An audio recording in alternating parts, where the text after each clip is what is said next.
and rescue that me. sought and rescued me. How great are you, Lord? How great are you, Lord? How great is your mercy? How great is your mercy? How great are the things How great are the things that you have done for me? done for me. Oh, how great are you, Lord? Great are you, Lord. Your loving kindness, Your loving oh, is kindness filling our heart. is filling my heart as I sing. How great are you, Lord? Oh, how great is your love. How great is your love? Reaches to the heaven. It reaches to the heaven. That sought and rescued me. That sought and rescued me. Oh, how great is your love. Oh, How great is your love? reaches to the heaven. It reaches to the heaven. Oh, how great is your heart. How great is your That heart? sought and rescued me. That sought and rescued me. Oh, great are you, Lord. How great are you, Lord? How great is your mercy? How great are the things How great are the things that you done have for me. done for me. How great are you, Lord. How great are you, Lord? Your loving kindness, Your loving is kindness filling our heart. is filling my heart as I How sing. great is our How love. great are you, Lord? Oh, how great is your love. How great is your Reaches to love? the heaven. It reaches to the heaven. How great is your heart. How great is your That sought and heart? rescued me. That sought and rescued Oh, how great is your love. me. How great is your love? Reaches to the heaven. It reaches to the heaven. How great is your heart. How great is your heart? That sought and rescued me.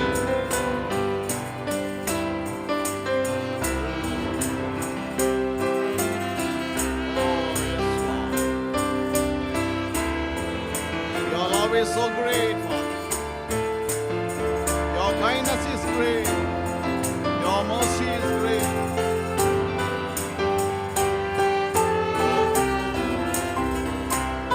Thank you.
be and worthy praised. to be praised. You are the Lamb On the throne, upon the throne. and unto you, And unto we you lift our we voice of lift the praise. voice of praise. You are the Lamb, You are the Lamb upon the throne. you are glorious, you are glorious, And worthy to be and praised. worthy to be Oh, praised. you are the You Lamb are the Lamb upon upon the throne. throne, and unto you We lift our we voice. lift your voice of praise. You are the You Lamb. are the Lamb upon the You are glorious You are glorious and worthy and to be worthy praised. to be praised. You are the Lamb upon the And throne, unto you and unto you we lift our we voice. lift our voice of praise. You are the You Lamb. are the Lamb upon the Oh, throne. glory. Glory, glory, Glory to the Lamb. glory to the Oh, Lamb. glory. Glory, Glory to glory, the Lamb. glory to the You are Lamb. glorious. You are glorious and worthy to be praised. You are the Lamb You upon the are the Lamb upon the And unto throne, you and unto you Oh, we we lift lift our our voice of praise. You are the Lamb upon the Oh, you are glorious. You are glorious and worthy to be praised. You are the Lamb upon the throne, and unto you we lift our voice of praise. You are the Lamb upon the throne. மகிமை மகிமை மகிமை மகிமை செலுத்துகிறோம். மகிமை ஓ, செலுத்துகிறோம். மகிமை மகிமை மகிமை மகிமை மகிமை செலுத்துகிறோம். மகிமை செலுத்துகிறோம். ஆட்டுக்குட்டியே பாத்திரவா சிங்காசனத்தில் இருப்பவரே ஆர்ப்பரிக்கின்றோம் போற்றுகின்றோம் உமக்கே. துதியாவும் உமக்கே. ஆட்டுக்குட்டியே ஆட்டுக்குட்டியே பாத்திரவா சிங்காசனத்தில் இருப்பவரே ஆர்ப்பரிக்கின்றோம் போற்றுகின்றோம் துதியாவும் உமக்கே. மகிமை மகிமை மகிமை மகிமை மகிமை செலுத்துகிறோம். மகிமை மகிமை மகிமை மகிமை செலுத்துகிறோம். மகிமை செலுத்துகிறோம். ஆட்டுக்குட்டியே பாத்திரவா சிங்காசனத்தில் இருப்பவரே ஆர்ப்பரிக்கின்றோம் போற்றுகின்றோம் துதியாவும் உமக்கே. துதியாவும் உமக்கே.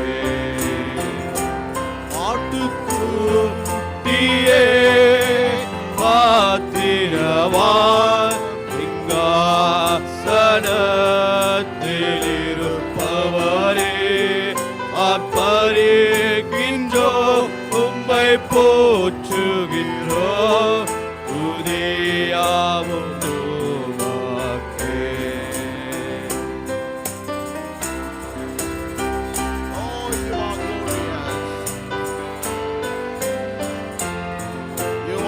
Worthy to be praised, Lord.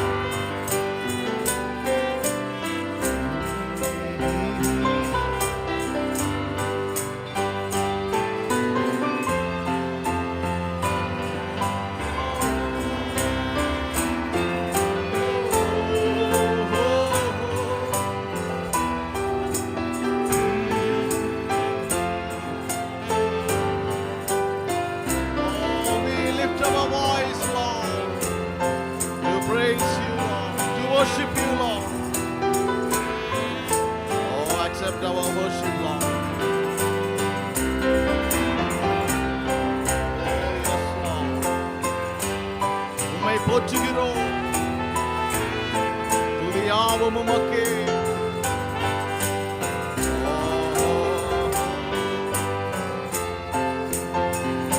நீர் செய்த நன்மைகளை நாங்கள் நினைக்கின்றோம் கர்த்தாவே. உம்மை நாங்கள் போற்றுகிறோம். You are so glorious. We give honor and praise unto you, Lord. You are great. Oh, you deserve our glory.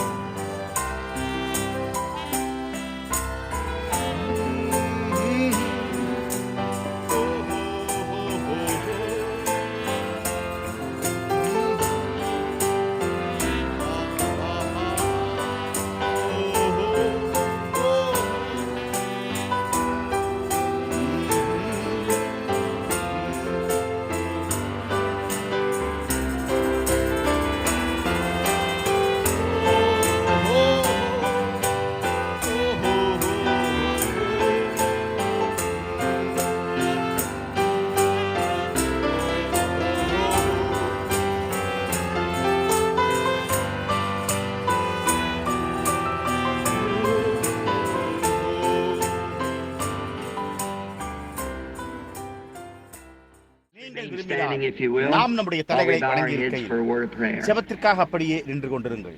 Dear Heavenly Father, we are அன்புள்ள grateful பரலோக tonight பிதாவே, for this இதற்காக another நாங்கள் இன்றிரவு opportunity to இயேசு come and கிறிஸ்துவின் இந்த present மகிமையான this அற்புதமான glorious, சுவிசேஷத்தை வந்து அளிக்கும்படியான marvelous மற்றொரு gospel of தருணத்திற்காக Jesus Christ. நன்றி உள்ளவர்களாய் இருக்கிறோம். We thank Thee because that He still our remains நேற்றும் இன்றும் என்றும் the மாறாதவராய் same yesterday, இருக்கிறபடியால் today, and நாங்கள் உமக்கு நன்றி forever. செலுத்துகிறோம். இந்த We thank குளிர்ந்த Thee for காலநிலையின் these நேரத்தில் இங்கே people who கூடி have வந்துள்ள இந்த gathered out ஜனங்களுக்காக here in the time நாங்கள் of this உமக்கு நன்றி cold weather செலுத்துகிறோம். and still with their இன்னமும் anticipation அவர்களுடைய great, மகத்தான எதிர்பார்ப்புகளோடு looking, believing that தேவனிடத்திலிருந்து something எங்களுக்கு அளிக்கப்பட போகிற அசாதாரணமான extraordinary is ஏதோ ஒரு going to be காரியத்தையே given us விசுவாசித்து from எதிர்நோக்கி God. இருக்கிறோம். We கர்த்தாவே, come ஒவ்வொரு with that கூட்டத்திற்கும் hope, Lord, நாங்கள் அந்த to every நம்பிக்கையோடு வருகிறோம். meeting. We நேற்று thank முன்தின Thee இரவு for the கூடாரத்தில் services நடந்த night before ஆராதனைகளுக்காக last at the tabernacle. நாங்கள் உமக்கு நன்றி Thank செலுத்துகிறோம். Thee for the நேற்று service மாலை here இங்கு last நடைபெற்ற evening and ஆராதனைக்காகவும் for the service இன்று today கூடாரத்தில் at the நடைபெறும் tabernacle. ஆராதனைக்காகவும் We're உமக்கு looking நன்றி forward செலுத்துகிறோம். now what You இன்றிரவு will நீர் have for us எங்களுக்காக எதை tonight. வைத்திருப்பீர் என்று இப்பொழுது நாங்கள் எதிர்நோக்கி கொண்டிருக்கிறோம். Father, we பிதாவே, know that தங்களுடைய கரங்களை அசைக்க anyone முடிந்த that's எவரும் able to வேதாகமத்தின் move their பக்கங்களை hands திருப்ப could முடியும் turn back the என்பதை pages of நாங்கள் the அறிவோம். Bible. ஆனால் But there's ஒரே only ஒருவர் one who மாத்திரமே can make it அதை live ஜீவிக்க செய்து and be real. மெய்யானதாக்க செய்ய That's முடியும். You. அது நீரே. Father, மேலும் we're பிதாவே, looking for You இன்றிரவு to do that நீர் tonight. அதை செய்ய நாங்கள் Bless எதிர்பார்த்துக் us in every கொண்டிருக்கிறோம். way. Our hearts ஒவ்வொரு are வழியிலும் so எங்களை full of ஆசீர்வதியும். joy இத்தனை as வருடங்களாக we see நாங்கள் the time நேசித்து approaching ஜீவித்து when வந்த we're ஒருவரை going to meet Him நாங்கள் அவரை face to முகமுகமாய் face. சந்திக்க போகிற The நேரம் one நெருங்கி that we've வருவதை நாங்கள் loved and காணும்போது lived for all these எங்களுடைய years. இருதயங்கள் மிகுந்த மகிழ்ச்சியினால் நிறைந்துள்ளன. Many new converts, Lord, has been made. கர்த்தாவே, அநேகர் Understanding புதிதாக that a great மனமாற்றமடைந்துள்ளனர். host, 40 or ஒரு 50, பெரிய குழுவாக is to be 40 அல்லது 50 baptized in Your பேர் name in the morning நேற்றிரவு ஆராதனையிலிருந்து from the காலையில் service உம்முடைய last நாமத்தில் night. ஞானஸ்தானம் பெற Oh, உள்ளனர் என்பதை God, அறிந்து please கொள்கிறோம். continue. ஓ தேவனே, We pray until ஒவ்வொரு every முன்குறிக்கப்பட்ட தேவனுடைய predestinated வெற்றும் seed of God சுவிசேஷ has வெளிச்சத்தை seen the கண்டு gospel light that's மந்தைக்குள்ளாக come வந்து into the சேரும் fold. வரையில் தொடர்ந்து தயவு கூறும்படிக்கு நாங்கள் ஜெபிக்கிறோம். We ask You வார்த்தைக்கு to பின்னால் hide us இன்றிரவு எங்களை tonight மறைத்துக் behind கொள்ளும்படி the word. நாங்கள் உம்மை வேண்டிக் கொள்கிறோம். Blind us to the things of the உலகத்தின் world and காரியங்களுக்கு let எங்களை us குருடாக்கி see Jesus. நாங்கள் இயேசுவை May there be காண்போமாக. a Mount இன்றிரவு Transfiguration இயேசுவை தவிர experience among வேறு us எந்த tonight மனிதனையும் that we நாங்கள் see no காணாதபடி man save ஒரு Jesus மறுரூப alone. மலையின் அனுபவம் எங்கள் மத்தியில் உண்டாயிருப்பதாக. We நாங்கள் ask இதை that in His அவருடைய name நாமத்தில் and for அவருடைய His மகிமைக்காகவும் glory and a அவருடைய vindication சுவிசேஷத்தின் ஒரு of His gospel. உபகாரப்படுத்துதலுக்காகவும் வேண்டிக் Amen. கொள்ளுகிறோம். ஆமென். You be seated. நீங்கள் அமரலாம். நான் இந்த Just going to ஒலிபெருக்கி turn this mic or this இந்த desk மேஜையை just slightly சற்று sideways if பக்கவாட்டில் it's திருப்பப் all right. போகிறேன். அது சரியாக so that I can இருக்குமானால் see both sides of the கூட்டத்தாரின் இரு audience. பக்கத்தையும் என்னால் காண முடியும். I guess I can get these microphones around here, right? நான் இந்த ஒலிபெருக்கிகளை இங்கே சரியாக கொண்டு வர முடியும் என்று நான் யூகிக்கிறேன். சரி, ஒரு நிமிடம். We are greeting from the main auditorium here tonight. இன்றிரவு இங்குள்ள பிரதான அரங்கத்திலிருந்து Arizona, அரிசோனா, கலிபோர்னியா, டெக்சாஸ் மற்றும் அமெரிக்கா முழுவதிலும் உள்ள நம்முடைய நண்பர்களுக்கு தொலைபேசி மூலம் நாம் வாழ்த்துகிறோம். இது தொலைபேசியின் மூலமாக இன்றிரவு இந்த ஆராதனை நாடு முழுவதும் நடைபெற உள்ளது. எனவே தேவன் நம்மை ஆசீர்வதிப்பார் என்று நாம் நம்புகிறோம். அரங்கத்தில் பின்னால் இடப்பக்கமாக உட்கார்ந்திருப்பவர்களே, நான் பேசுவது உங்களுக்கு கேட்கிறதா? அவர்கள் இப்பொழுது தொலைபேசி அமைப்பு சரியாக வேலை செய்கிறதா என்று பார்க்க போகிறார்கள். இன்றிரவு எல்லோரும் மகிழ்ச்சியாக இருக்கிறீர்களா? அவ்வாறு கூறுவது அது அருமையாக இருக்கிறது. நீங்கள் அனைவரும் வசதியாக அமர்ந்திருப்பதை காண்பதில் நான் மிகவும் மகிழ்ச்சி அடைகிறேன். இப்பொழுது நாளை இரவு ஜனக்கூட்டம் தொடர்ந்து அதிகரித்துக் கொண்டே இருந்தார்.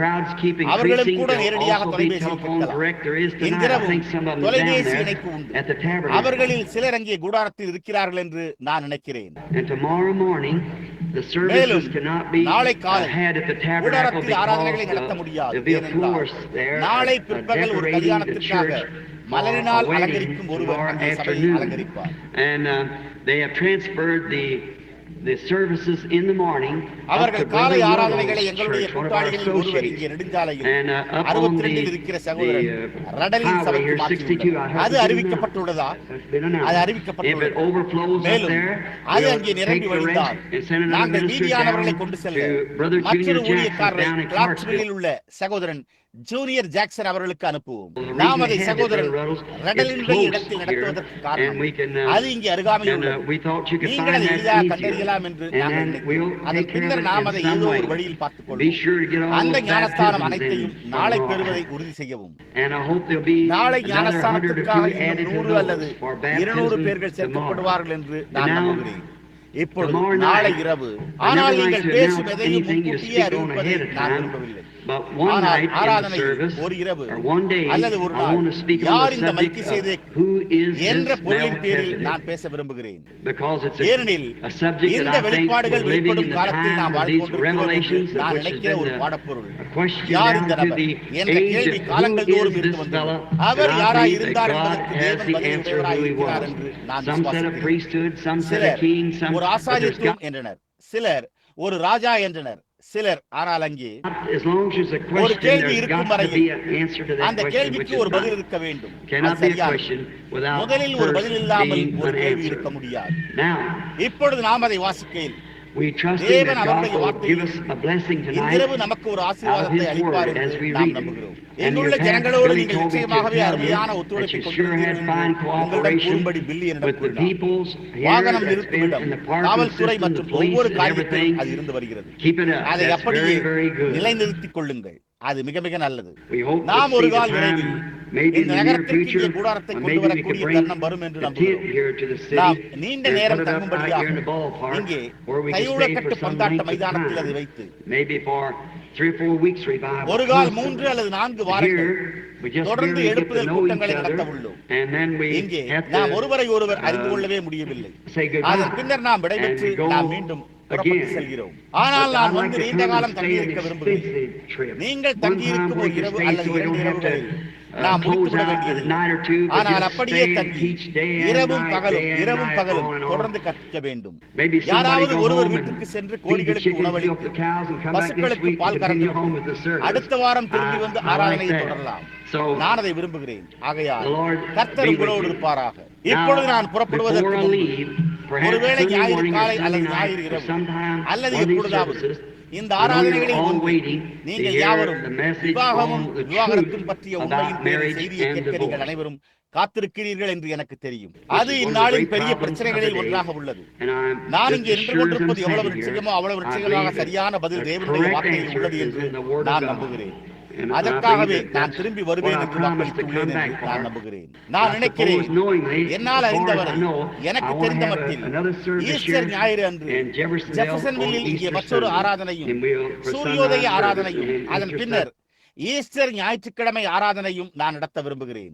எனவே நாங்கள் அதை முன்கூட்டியே அறிவித்து கூடுமானால் அரங்கத்திற்கு அல்லது எங்காவது ஒரு கால் சனி மற்றும் ஞாயிறு வரலாம். விமானத்தில் பறந்து வெளியேயும் செல்ல வேண்டியதாய் உள்ளது. ஏனென்றால் அது நேரமாகிவிட்டது.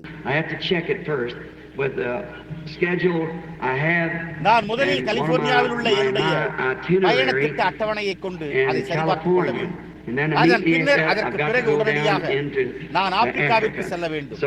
எனவே எங்களுக்காக தொடர்பு கொண்டு ஜெபியுங்கள்.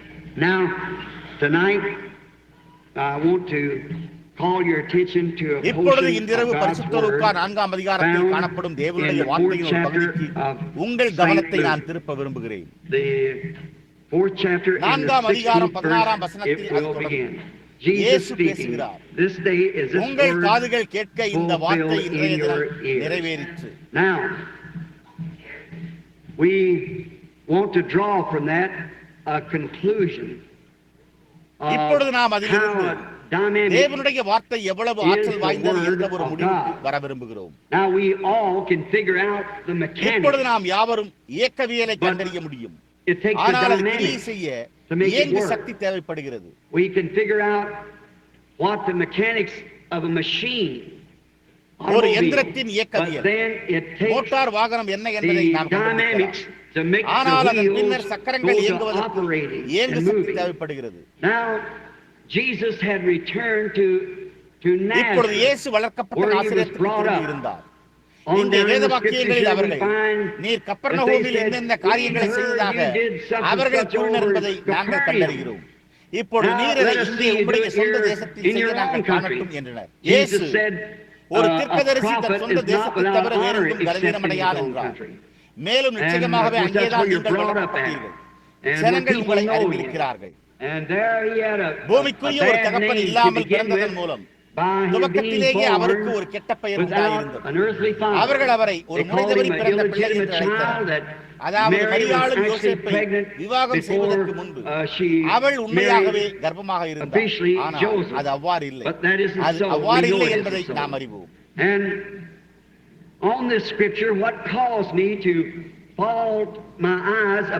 இந்த வேத வாக்கியத்தின் மேல் என் கண்கள் இதன் மேல் பட்டது. அரிசோனாவில் உள்ள பீனிக்ஸில் அண்மையில் நடந்த ஒரு காரியம். அது முழு சுவிசேஷ வர்த்தக புருஷர்களின் சர்வதேச மாநாட்டில் நான் பேச வேண்டிய ஆராதனையின் கடைசி நாளாக இருந்தது.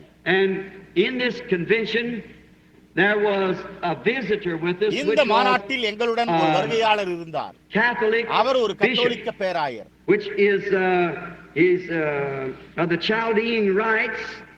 Of the Apostolic Catholic Church, அது அப்போஸ்தல கத்தோலிக்க சபையின் கல்தேயர் சடங்குகள் மேன்மைத்தக்க சங்கை John S Stanley OST. He is the Archbishop of Metropolitan United States. அவர் கத்தோலிக்க சபையில் அமெரிக்க ஐக்கிய நாடுகளின் தலைமை பேராயராக இருக்கிறார். இது அவருடைய அட்டை மற்றும் அவருடைய முகவரியாகும். And he was a visitor. அவர் கிறிஸ்தவ வர்த்தக புருஷர்களோடு ஒரு வருகையாளராய் இருந்தார்.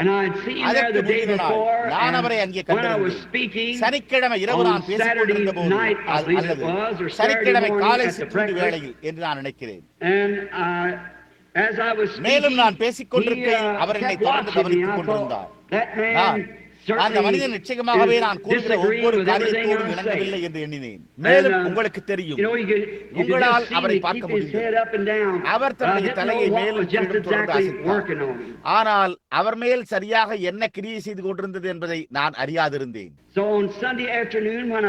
எனவே ஞாயிறு பிற்பகல் நான் பேச எழுந்தபோது பிரசவ வேதனைகள் என்பதன் பேரிலான என்னுடைய பாடப்பொருளை நான் எடுக்கப் போவதாக இருந்தேன். இயேசு ஒரு குழந்தையுடன் பிரசவ வேதனையில் இருக்கும் ஒரு ஸ்திரீயாக என்று கூறினார். அவள் பிரசவத்தில் வேதனையுற்றுக் கொண்டிருக்கிறாள். எனவே நான் பிரசவ வேதனைகள் என்ற பாடப்பொருளில் இருந்து உலகமானது இப்பொழுது பிரசவ வேதனையில் உள்ளது என்று கூறப்போவதாயிருந்தேன். புதியது பிறக்கும்படியாக பழையது ஒழிந்து போக வேண்டும். ஒரு விதை புதிய ஜீவனை அளிப்பதற்காக அழிந்து போக வேண்டும். எப்படியாய் வேதனைகள், பிரசவ வேதனைகள் உலகத்தை தாக்கினது. முதலாம் உலகப் போரில் அவருக்கு ஒரு பயங்கரமான வலி உண்டானது. ஏனென்றால் அவர்கள் உலகத்தையே அழிக்கக்கூடிய விஷவாயு போன்றவற்றை உடையவர்களாயிருந்தனர். இரண்டாம் உலகப் போரில் அவை மற்றொன்றை தாக்கி அதை விட கடினமான வேதனையை உண்டாக்கினார். அவர்கள் மிகவும் சக்தி வாய்ந்த வெடிகுண்டுகளையும் ஒரு அணுகுண்டையும் உடையவர்களாய் இருந்தனர். அவளால் மற்றொரு பிரசவ வேதனையை தாங்க முடியாது. இன்றைக்கு இந்த ஏவுகணைகளினாலும் மற்ற காரியங்களினாலும் இன்னும் ஒரு யுத்தம் அவளை விண்வெளிக்கு தள்ளிவிடும். ஏனென்றால் அவள் இப்பொழுது விடுவிக்கப்படுவாள். ஒரு புதிய பூமி உண்டாயிருக்கும். அவ்வாறு இருக்கும் என்று வேதம் கூறியுள்ளது. ஒவ்வொரு தீர்க்கதரிசியின் செய்தியின் கீழும் இஸ்ரவேலருக்கு ஒரு பிரசவ வேதனை ஏற்பட்டது. ஏனென்றால் வேத சாஸ்திரிகளும் குருமார்களும் சபையை ஸ்தாபன வடிவில் கொண்டு வந்த பிறகு இந்த தீர்க்கதரிசிகள் காட்சியில் வருவார்கள். அந்த தீர்க்கதரிசிகள் கர்த்தர் உரைக்கிறதாவது என்பதோடு காட்சியில் வந்தபோது அவர்கள் அந்த சபைகளை அசைத்தனர். அவளுக்கு ஒரு பிரசவவேதனை உண்டானது. கடைசியாக அவள் ஒரு சுவிசேஷ குமாரனை பிரசவிக்கும் அளவிற்கு அவளுக்கு பிரசவ வேதனைகள் அதிகமாக இருந்தன. அது மாம்சமான வார்த்தையாய் இருந்தது. எனவே தேவகுமாரனாகிய குமாரனின் விடுதலை மீண்டும் வருவதற்காக சபையானது இருக்கிறது. உண்மையாகவே பிரசவ வேதனையில் உள்ளது. நம்முடைய எல்லா வேத சாஸ்திரங்களும், நம்முடைய முறைகள் யாவும், நம்முடைய ஸ்தாபனங்கள் யாவும் நமக்கு கீழிருந்து அடுக்கி போய்விட்டன. எனவே நாம் பிரசவ வேதனையில் இருக்கிறோம். தேவனிடத்திலிருந்து வரும் ஒரு செய்தி எப்பொழுதுமே சபையை அதிக வேதனைக்குள்ளாக்குகிறது. ஆனால் கொஞ்சம் கழித்து அவள் ஒரு மனவாட்டியாக பிரசவிக்கப்பட போகிறாள். அது இயேசு கிறிஸ்துவுக்கு அவருடைய மனவாட்டியை பிறப்பிக்கும். மேலும் அதன் பின்னர் நான் இந்த செய்தியை பேச எழுந்தபோது இந்த மனிதன் என்னுடன் அதிகமாக உடன்படவில்லை என்று எண்ணிக்கொண்டேன். நான் பக்கத்தை கண்டுபிடிக்க வேதாகமத்தை எடுத்து பார்த்தேன். என்னுடைய மனைவி கிறிஸ்துவுக்காக எனக்கு ஒரு புதிய வேதாகமத்தை கொடுத்திருந்தார். என்னுடைய பழைய வேதாகமம் ஏறக்குறைய 15 ஆண்டுகள் பழமையானது. அது கிட்டத்தட்ட துண்டு துண்டாக கிழிந்து போயிருந்தது. ஒவ்வொரு முறையும் அதை திறக்கும் போது பக்கங்கள் அதிலிருந்து வெளியே பறந்துவிடும். மேலும் ஆனால் ஒவ்வொரு வேத வாக்கியத்தையும் எங்கே கண்டறிவது என்பதை நான் அறிந்திருந்தேன். எனவே நான் இந்த வேதாகமத்தை படித்தேன். புதிய ஒன்றை எடுத்தேன். ஏனென்றால் அந்த மற்றொன்று சபைக்கு கொண்டு செல்ல மிகவும் கந்தலாக காணப்பட்டது. நான் பரிசுத்த யோவானில் திருப்ப தொடங்கிய போது அங்கே கண்டறிந்த வேத வாக்கியத்தை நான் 16ஆம் அதிகாரத்தை வாசிக்க நான் எதிர்பார்த்துக் கொண்டிருந்த அந்த வசனம் அங்கே இருக்கவில்லை. எனவே நான் விசித்திரமாய் உள்ளதே என்று எண்ணினேன். நான் மீண்டும் திருப்பினேன். அப்பொழுது அது அங்கே இருக்கவில்லை. லூசியானாவில் உள்ள ஸ்ரீபோர்ட்டிலிருந்து வந்திருந்த சகோதரன் ஜாக் என்னுடைய நெருங்கிய ஒரு நண்பர். அவர் அங்கே அமர்ந்திருந்தார். நான் சகோதரன் ஜாக், அது பரிசுத்த யோவான் 16ஆம் அதிகாரத்தில் காணப்படவில்லையா என்று கேட்டேன். அதற்கு அவர் ஆம் என்றார்.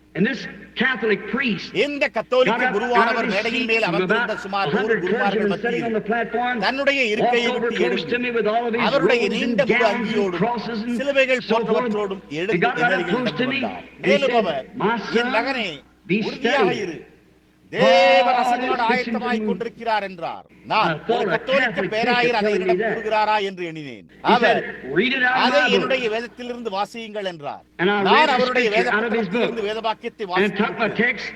என்னுடைய பாடப்பொருளை எடுத்துக்கொண்டு என்னுடைய பிரசங்கித்தேன். அதன் பின்னர் நான் பிரசங்கித்து முடித்துவிட்டு சென்றபோது அவர் எழுந்து ஒரு காரியம் நடக்க வேண்டும். அதற்கு பிறகு சபையானது தானுள்ள குழப்பத்திலிருந்து வெளியே வர வேண்டும். இல்லை என்றால் நாம் சபையிலுள்ள குழப்பத்திலிருந்து வெளியேற வேண்டும் என்று கூறினார். எனவே ஒன்று அப்படி அல்லது மற்றொன்று இப்படி. நான் அன்று மாலை டூசானுக்கு திரும்பி செல்லும் என்னுடைய வீட்டுக்கு சென்று கொண்டிருந்தேன். பிள்ளைகள் திருமணத்திற்காக அழுது கொண்டிருந்தனர். நான் ஒரு சிறிய தின்பண்டத்தை வாங்க நின்றேன். மேலும் என் மனைவி பெல் நீர் அங்கே நின்று கொண்டு அந்த வேதாகமத்தினூடாக தடுமாறிக் கொண்டிருப்பதை கண்டபோது நான் என் வாழ்நாளில் இவ்வளவு பதட்டமாக இருந்ததில்லை என்று கூறினார். அது உங்களை பதட்டமடைய செய்யவில்லையா என்று கேட்டாள். அதற்கு நான் இல்லை என்றேன். அது அங்கே எங்கோ இருந்தது என்பதை நான் அறிவேன். அவர்கள் அந்த பக்கத்தை அச்சிடவில்லை.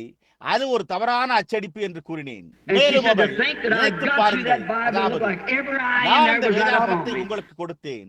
அங்குள்ள ஒவ்வொரு கண்ணும் என்னை பார்ப்பது போன்று காணப்பட்டது என்றாள். மேலும் நான், சரி, உன்னால் அதற்கு ஒன்றும் செய்ய முடியாது, அது வேதாகமத்தில் தவறாக அச்சிடப்பட்டது என்றேன்.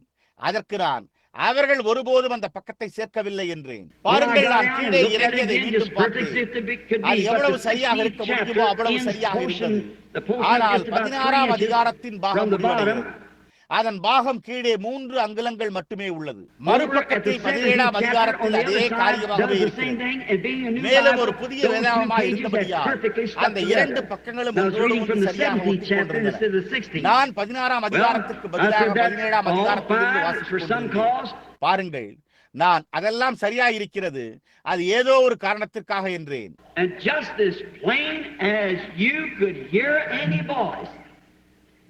நீங்கள் எந்த ஒரு சத்தத்தையும் கேட்க முடிந்தது போல ஒரு சத்தம் என்னிடத்தில் வந்து அவர் வளர்க்கப்பட்ட நாசரேத்திலே பிரவேசித்தார். அவருடைய வழக்கத்தின்படியே ஜெபாலயத்திற்குள் சென்றார். ஆசாரியன் அவரிடத்தில் வாசிக்கும்படி வேதவாக்கியங்களை கொடுத்தார். அவர் ஏசாயா 61ஆம் அதிகாரத்தை வாசித்தார். அவர் வேத வாக்கியங்களை வாசித்த பிறகு அவர் அமர்ந்தார். வேதத்தை புத்தகத்தை ஆசாரியனிடம் கொடுத்துவிட்டு உட்கார்ந்து கொண்டார். ஜெப ஆலயத்தில் உள்ள கண்கள் யாவும் அவர் மேல் நோக்கமாயிருந்தன. அவருடைய வாயிலிருந்து வெளியேறப்பட்ட வார்த்தைகள் புறப்பட்டன. அவர் இந்த வேதவாக்கியம் இன்றைய தினம் நிறைவேறிச்சு என்றார். இந்த வேதவாக்கியம் இன்றைய தினம் நிறைவேறிச்சு. வேதவாக்கியம் எவ்வளவு சரியானதா இருக்கிறது. நீங்கள் இதை ஏசாயா 61 முதல் 2 வரை கவனிப்பீர்களேயானால் நம்முடைய கர்த்தர் ஏசாயா 61 முதல் 2 வரை வாசிக்கிறார்.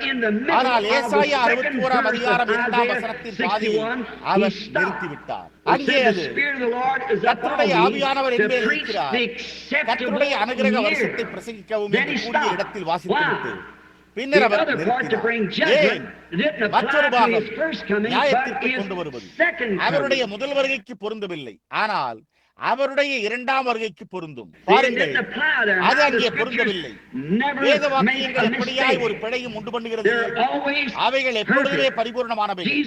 வேத வாக்கியம் நிறுத்தப்பட்ட இடத்தில் இயேசுவும் நிறுத்தினார். ஏனெனில் அது அவருடைய நாளில் சரியாக உபகாரப்படுத்தப்பட வேண்டியதாயிருந்தது.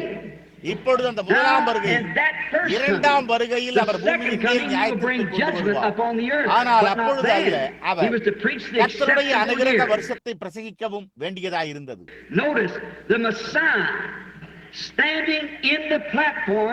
அந்த காலத்திற்கான வாக்குத்தத்த வார்த்தையோடு தம்மை அடையாளம் காட்ட மேசியா மேடையில் நிற்பதை கவனியுங்கள்.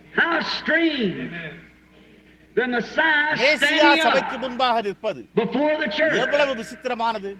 இந்த வெளியேறப்பட்ட வார்த்தைகளை பாருங்கள். அவர் இங்கே கர்த்தருடைய அனுக்கிரக வருஷத்தை பிரசங்கிக்கவும் என்று கூறுகிறார். அனுக்கிரக வருஷம் என்பது வேதாகம வாசிப்பாளர்களாகிய நாம் யாவரும் அறிந்திருக்கிறபடி யூபிலி வருடமாக இருந்தது. அதாவது எல்லா அடிமைகளும் மற்றும் சிறைவாசிகளும் அவர்கள் சிறைபிடிக்கப்பட்டு கொண்டு செல்லப்பட்ட போது ஒரு கடனை அடைப்பதற்கு ஒரு குமாரனை அல்லது ஒரு குமாரத்தை கடனை அடைப்பதற்கு பிறப்பிக்க வேண்டியதாயிருந்தது. அவர்கள் அடிமைத்தனத்தில் இருந்தனர். அவர்கள் எவ்வளவு காலம் அடிமைத்தனத்தில் இருந்து வந்தாலும் அல்லது அவர்கள் எவ்வளவு காலம் அங்கே தரித்திருக்க வேண்டியவர்களாய் இருந்தாலும் அது ஒரு பொருட்டல்ல. யூபிலி ஆண்டு வரும்போது எக்காலம் முழங்கின போது ஒவ்வொரு மனிதனும் விடுதலையாக விரும்பினால் அவன் விடுதலையாகலாம். நீங்கள் விடுதலையாகி விட்டீர்கள். நீங்கள் அடிமையாக இருக்கவில்லை. ஆனால் நீங்கள் ஒரு அடிமையாக நிலைத்திருக்க விரும்பவில்லையானால் அப்பொழுது நீங்கள் ஆலயத்திற்கு கொண்டு செல்லப்பட்டு தேவாலய கதவு நிலை அருகே நிறுத்தப்பட வேண்டும். அவர்கள் ஒரு கம்பியை எடுத்து உங்களுடைய காதில் ஒரு துளையை உண்டாக்கினர். அதன் பின்னர் நீங்கள் உங்களுடைய வாழ்நாள் முழுவதும் அந்த அடிமை எஜமானுக்கு சேவை செய்ய வேண்டியதாக இருந்தது. இயேசு கிறிஸ்துவின் சுவிசேஷத்திற்கு அது என்ன ஒரு பரிபூர்ண உதாரணமாக உள்ளது. அது பிரசங்கிக்கப்படும் போது அனுக்கிரக காலம், யூபிலியின் நேரம், நீங்கள் யாராய் இருந்தாலும், நீங்கள் எந்த நிறமாய் இருந்தாலும், நீங்கள் எந்த ஸ்தாபனத்தை சார்ந்திருந்தாலும், நீங்கள் எவ்வளவு தூரம் பாவத்தில் கூடி போயிருந்தாலும் அல்லது உங்களோடு என்ன கோளாறு இருந்தாலும் சுவிசேஷ எக்காலம் தொனிப்பதை நீங்கள் கேட்கும்போது நீங்கள் விடுதலையாகலாம். நீங்கள் விடுதலையாக இருக்கிறீர்கள். ஆனால் நீங்கள் செய்திக்கு உங்கள் புறமுதுகை காட்டி அதற்கு செவியெடுக்க மறுத்தால் நீங்கள் ஒரு கம்பியினால் காதில் துளையிடப்படுவீர்கள். நீங்கள் கிருபைக்கும் நியாயத்தீர்ப்புக்கும் இடையுள்ள கோட்டை கடந்து விட்டீர்கள் என்றும் நீங்கள் மீண்டும் ஒருபோதும் சுவிசேஷத்தை கேட்க மாட்டீர்கள் என்றும் கூறுவதே அதன் பொருள். நீங்கள் இதற்கு மேல் ஒருபோதும் செல்ல மாட்டீர்கள். நீங்கள் அனுக்கிரக வருஷத்தை கேட்க மறுத்தால் உங்களுடைய எஞ்சியுள்ள நாட்களில் நீங்கள் இருக்கின்ற முறைமைக்கு நீங்கள் ஒரு அடிமையாய் இருக்க வேண்டும். இப்பொழுது அதனுடைய மற்ற பாகத்தில் நான் கூறினது போல பதிலளிக்கப்பட வேண்டிய அவசியம் இல்லை. இந்த வரவிருக்கும் மேசியா இப்போது ஒரு காலம், அதன் பிறகு அவர் நியாய தீர்ப்பை கொண்டு வருவார்.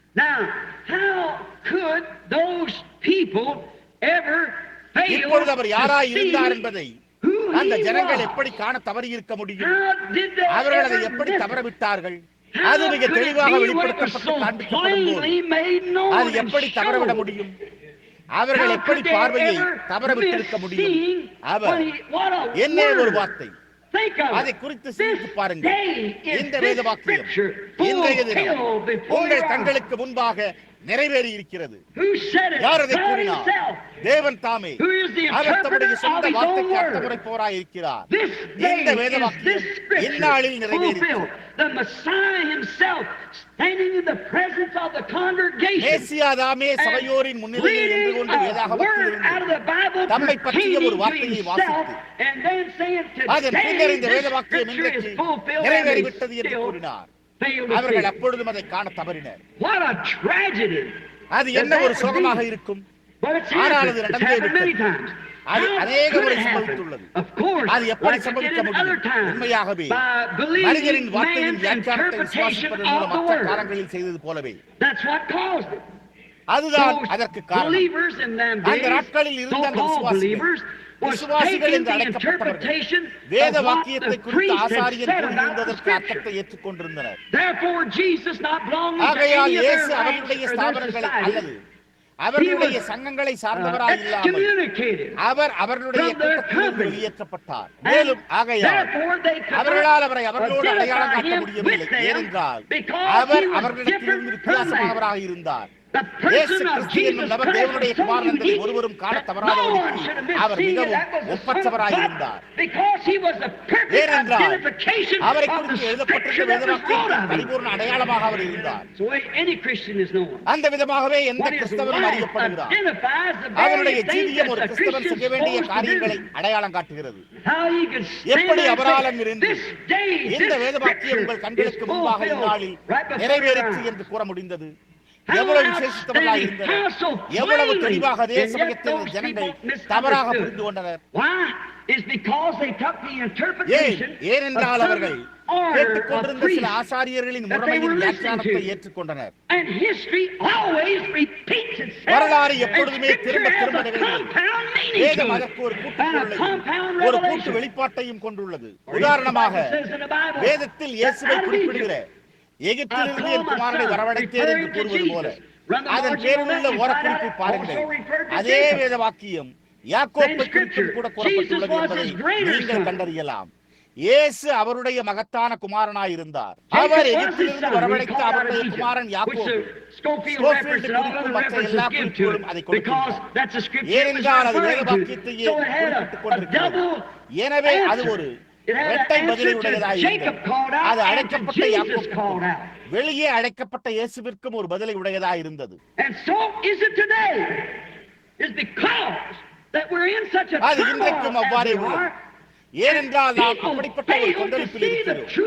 தேவனுடைய வார்த்தையை மனிதனால் உண்டாக்கப்பட்ட வியாக்கியானங்கள் அநேகமுள்ள காரணத்தால் ஜனங்கள் தேவனுடைய சத்தியத்தை காணத் தவறுகின்றனர். அவருடைய வார்த்தையை வியாக்கியானிக்க தேவனுக்கு யாரும் தேவையில்லை. அவரே அவருடைய சொந்த வியாக்கியானியாயிருக்கிறார். தேவன் ஆதியிலே வெளிச்சம் உண்டானது, அதற்கு வியாக்கியானம் தேவையில்லை. அவர் ஒரு கன்னியை கர்ப்பவதியானாள் என்றார். அதற்கு எந்த வியாக்கியானமும் தேவையில்லை. எந்த சமயம் அது வண்ணமாய் இருக்கும்படி விவகாரப்படுத்தி தேவனுடைய வார்த்தையின் அவருடைய வியாக்கியானமாய் அதை நிறைவேற்றியதன் மூலம் அதுவே அவருடைய வியாக்கியானமாய் இருக்கிறது. அங்குதான் தேவனுடைய வியாக்கியானம் உள்ளது. அப்பொழுது அவர் தம்முடைய வார்த்தையை நிறைவேற்றுகிறார்.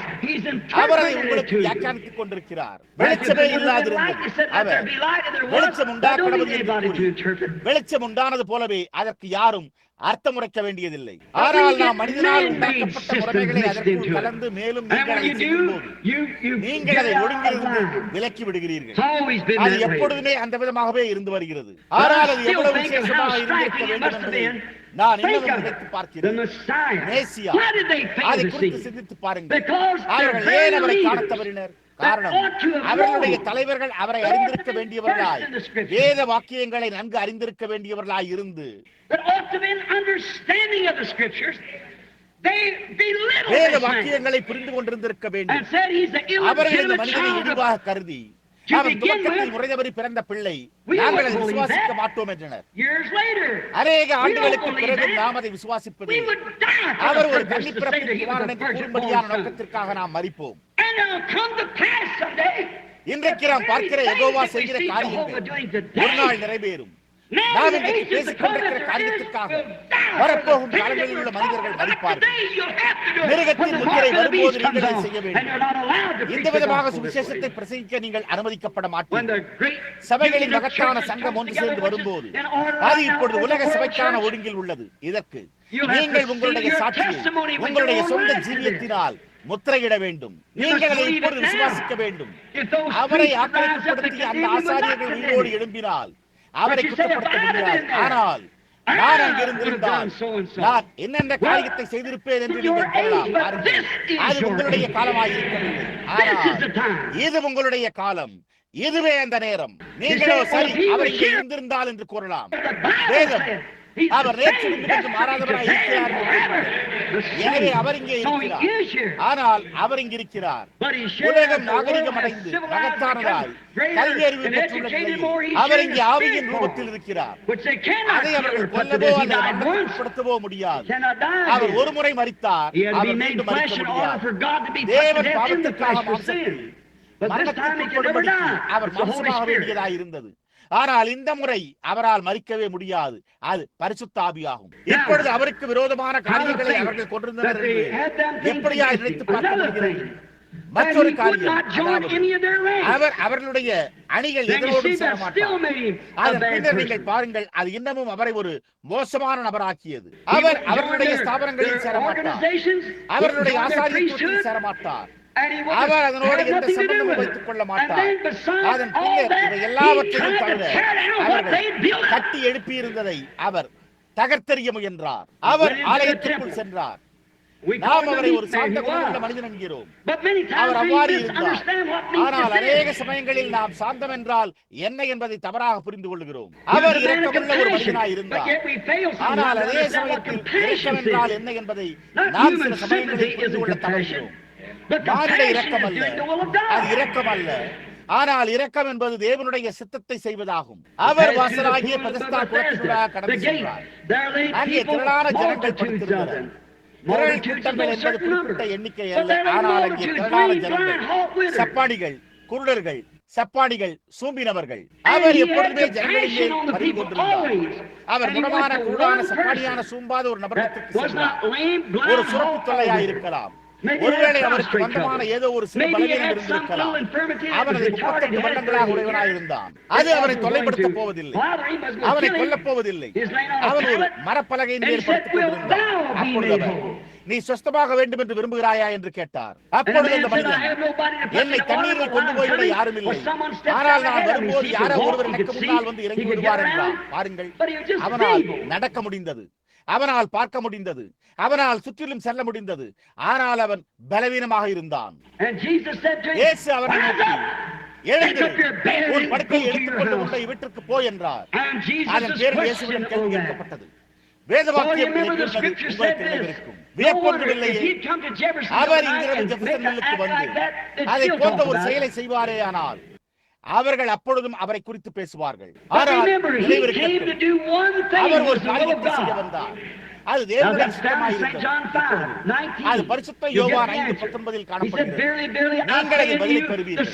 அவர், மெய்யாகவே மெய்யாகவே நான் உங்களுக்கு சொல்கிறேன், குமாரன் தாமாய் செய்ய மாட்டார், பிதாவானவர் செய்ய அவர் காண்கிறதையே குமாரனும் செய்கிறார் என்றார். இப்பொழுது மோசேயின் தீர்க்கதரிசனத்தின் அதே ரூபகாரப்படுத்தலாய் இருந்தது என்பதை அவர்கள் அறிந்திருக்க வேண்டும்.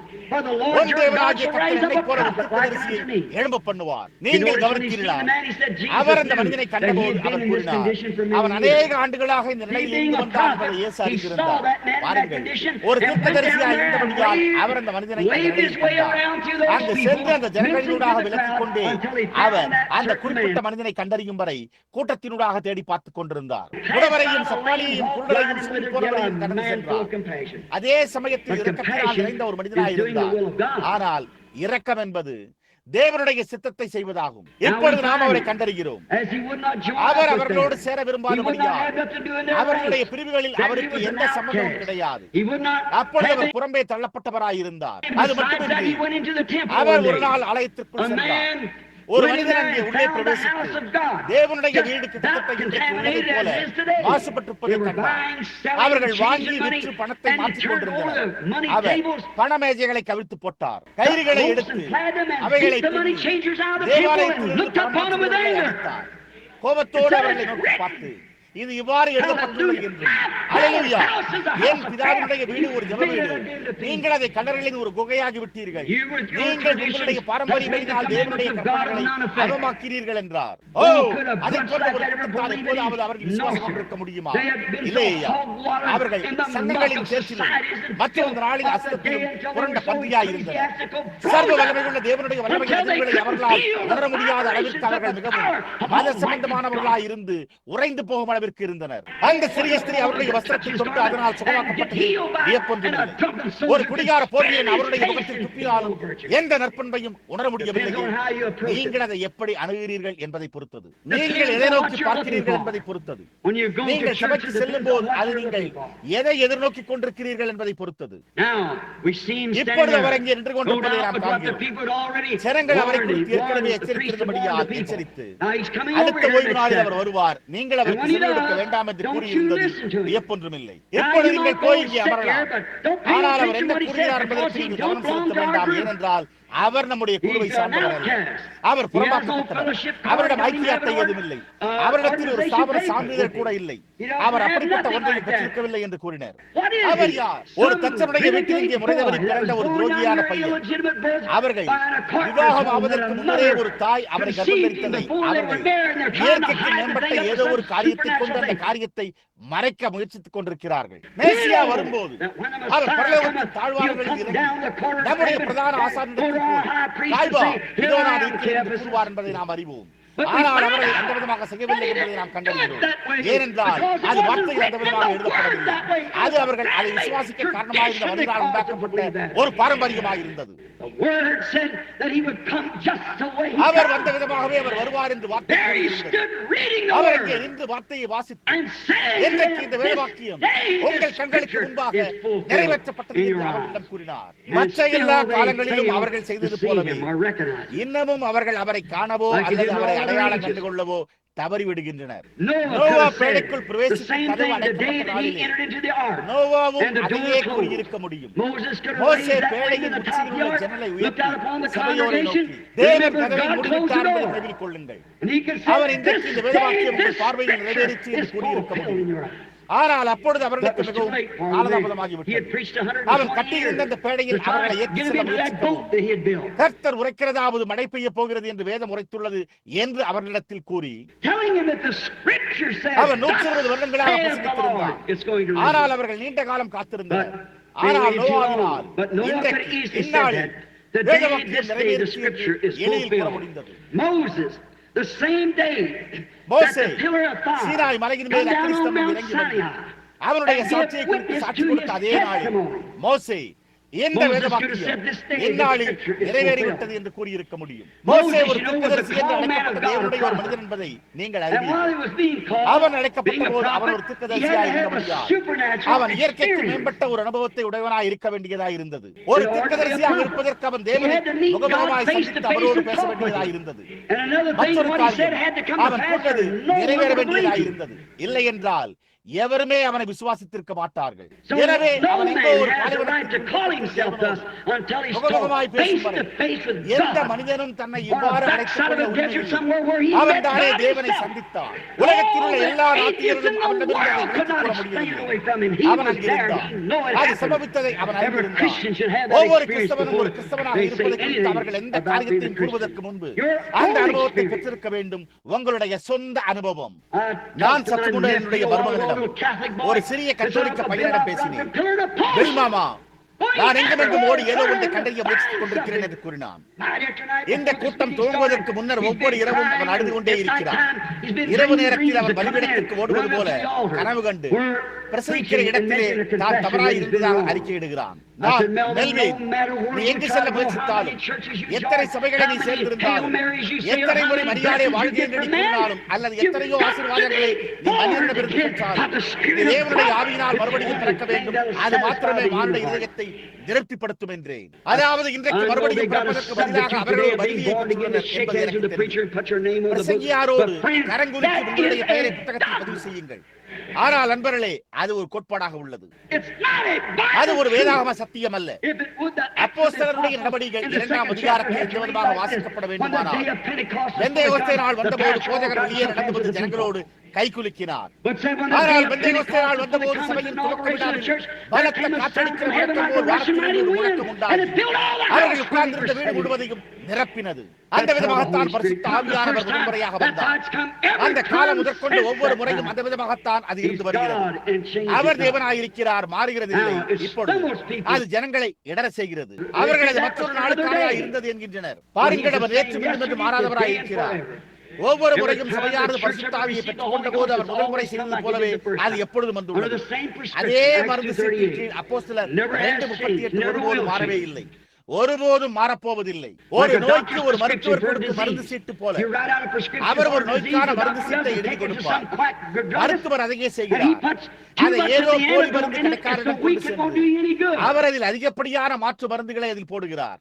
அது மிகவும் பலவீனமாக உள்ளது. அது உங்களுக்கு எந்த நன்மையும் செய்யாது. அவர் அதில் அதிகப்படியான விஷயத்தை போட்டால் அது உங்களை கொண்டுவிடும். அது மருத்துவரின் கூற்றுப்படி எழுதப்பட வேண்டும். பரிசுத்த ஆவியை எப்படி பெற்றுக் கொள்ள வேண்டும் என்ற மருத்துவரின் மருந்து சீட்டு பெந்தேகோஸ்தே நாளில் வேத பண்டிதர் சீமோன் பேதுருவினால் நமக்கு அளிக்கப்பட்டுள்ளது. நான் உங்களுக்கு ஒரு மருந்து சீட்டை தருவேன். நீங்கள் ஒவ்வொருவரும் மனம் திரும்பி பாவமன்னிப்பு சென்று இயேசு கிறிஸ்துவின் நாமத்தினால் ஞானஸ்நானம் பெற்றுக் கொள்ளுங்கள். அப்பொழுது பரிசுத்த ஆவியின் வரத்தை பெறுவீர்கள். அந்த மருந்து சீட்டு நம்முடைய தேவனாகிய கர்த்தர் வரவழைக்கும் அநேகருக்குரியதாக இருக்கிறது. நித்திய மருந்து சீட்டு. மோசே இந்த அனுபவத்தை உடையவனாயிருந்தார். அவன் தேசத்திற்கு சென்று ஜனங்களிடம், நான் ஒரு அக்கினிஸ்தம்பத்தை சந்தித்தேன், அது எரிகிற முச்செடியில் இருந்தது, நான் இருக்கிறவராக இருக்கிறேன் என்று உங்களிடம் கூறும்படி அவர் என்னிடம் கூறினார் என்று கூறத் தொடங்கினான். நான் உன்னோடு கூட இருப்பேன், உன்னுடைய கையில் கோலை எடுத்து அதை எகிப்தின் மேல் நீட்டு, நீ கேட்டுக்கொள்வது எதுவோ அது நிச்சயமாக செய்யப்படும் என்றார். சரி, ஏதோ ஒரு ஆசாரியர் அர்த்தமற்றது என்று கூறியிருக்கலாம். ஆனால் அவர்கள் இதை குறித்த உண்மையான உண்மைகளை கண்டபோது அது நிறைவேறி அவர்களால் அதை இனிமேல் வைத்திருக்க முடியாது. அவன் தேவனால் அனுப்பப்பட்டவன் என்பதை அவர்கள் அறிந்திருந்தனர். அதன் பின்னர் மோசே அதை கண்டு அது சத்தியம் என்று சாட்சி பகர்ந்தார். அது உண்மையாயிருந்தார். அப்பொழுது தேவன் கடமைப்பட்டவராயிருக்கிறார்.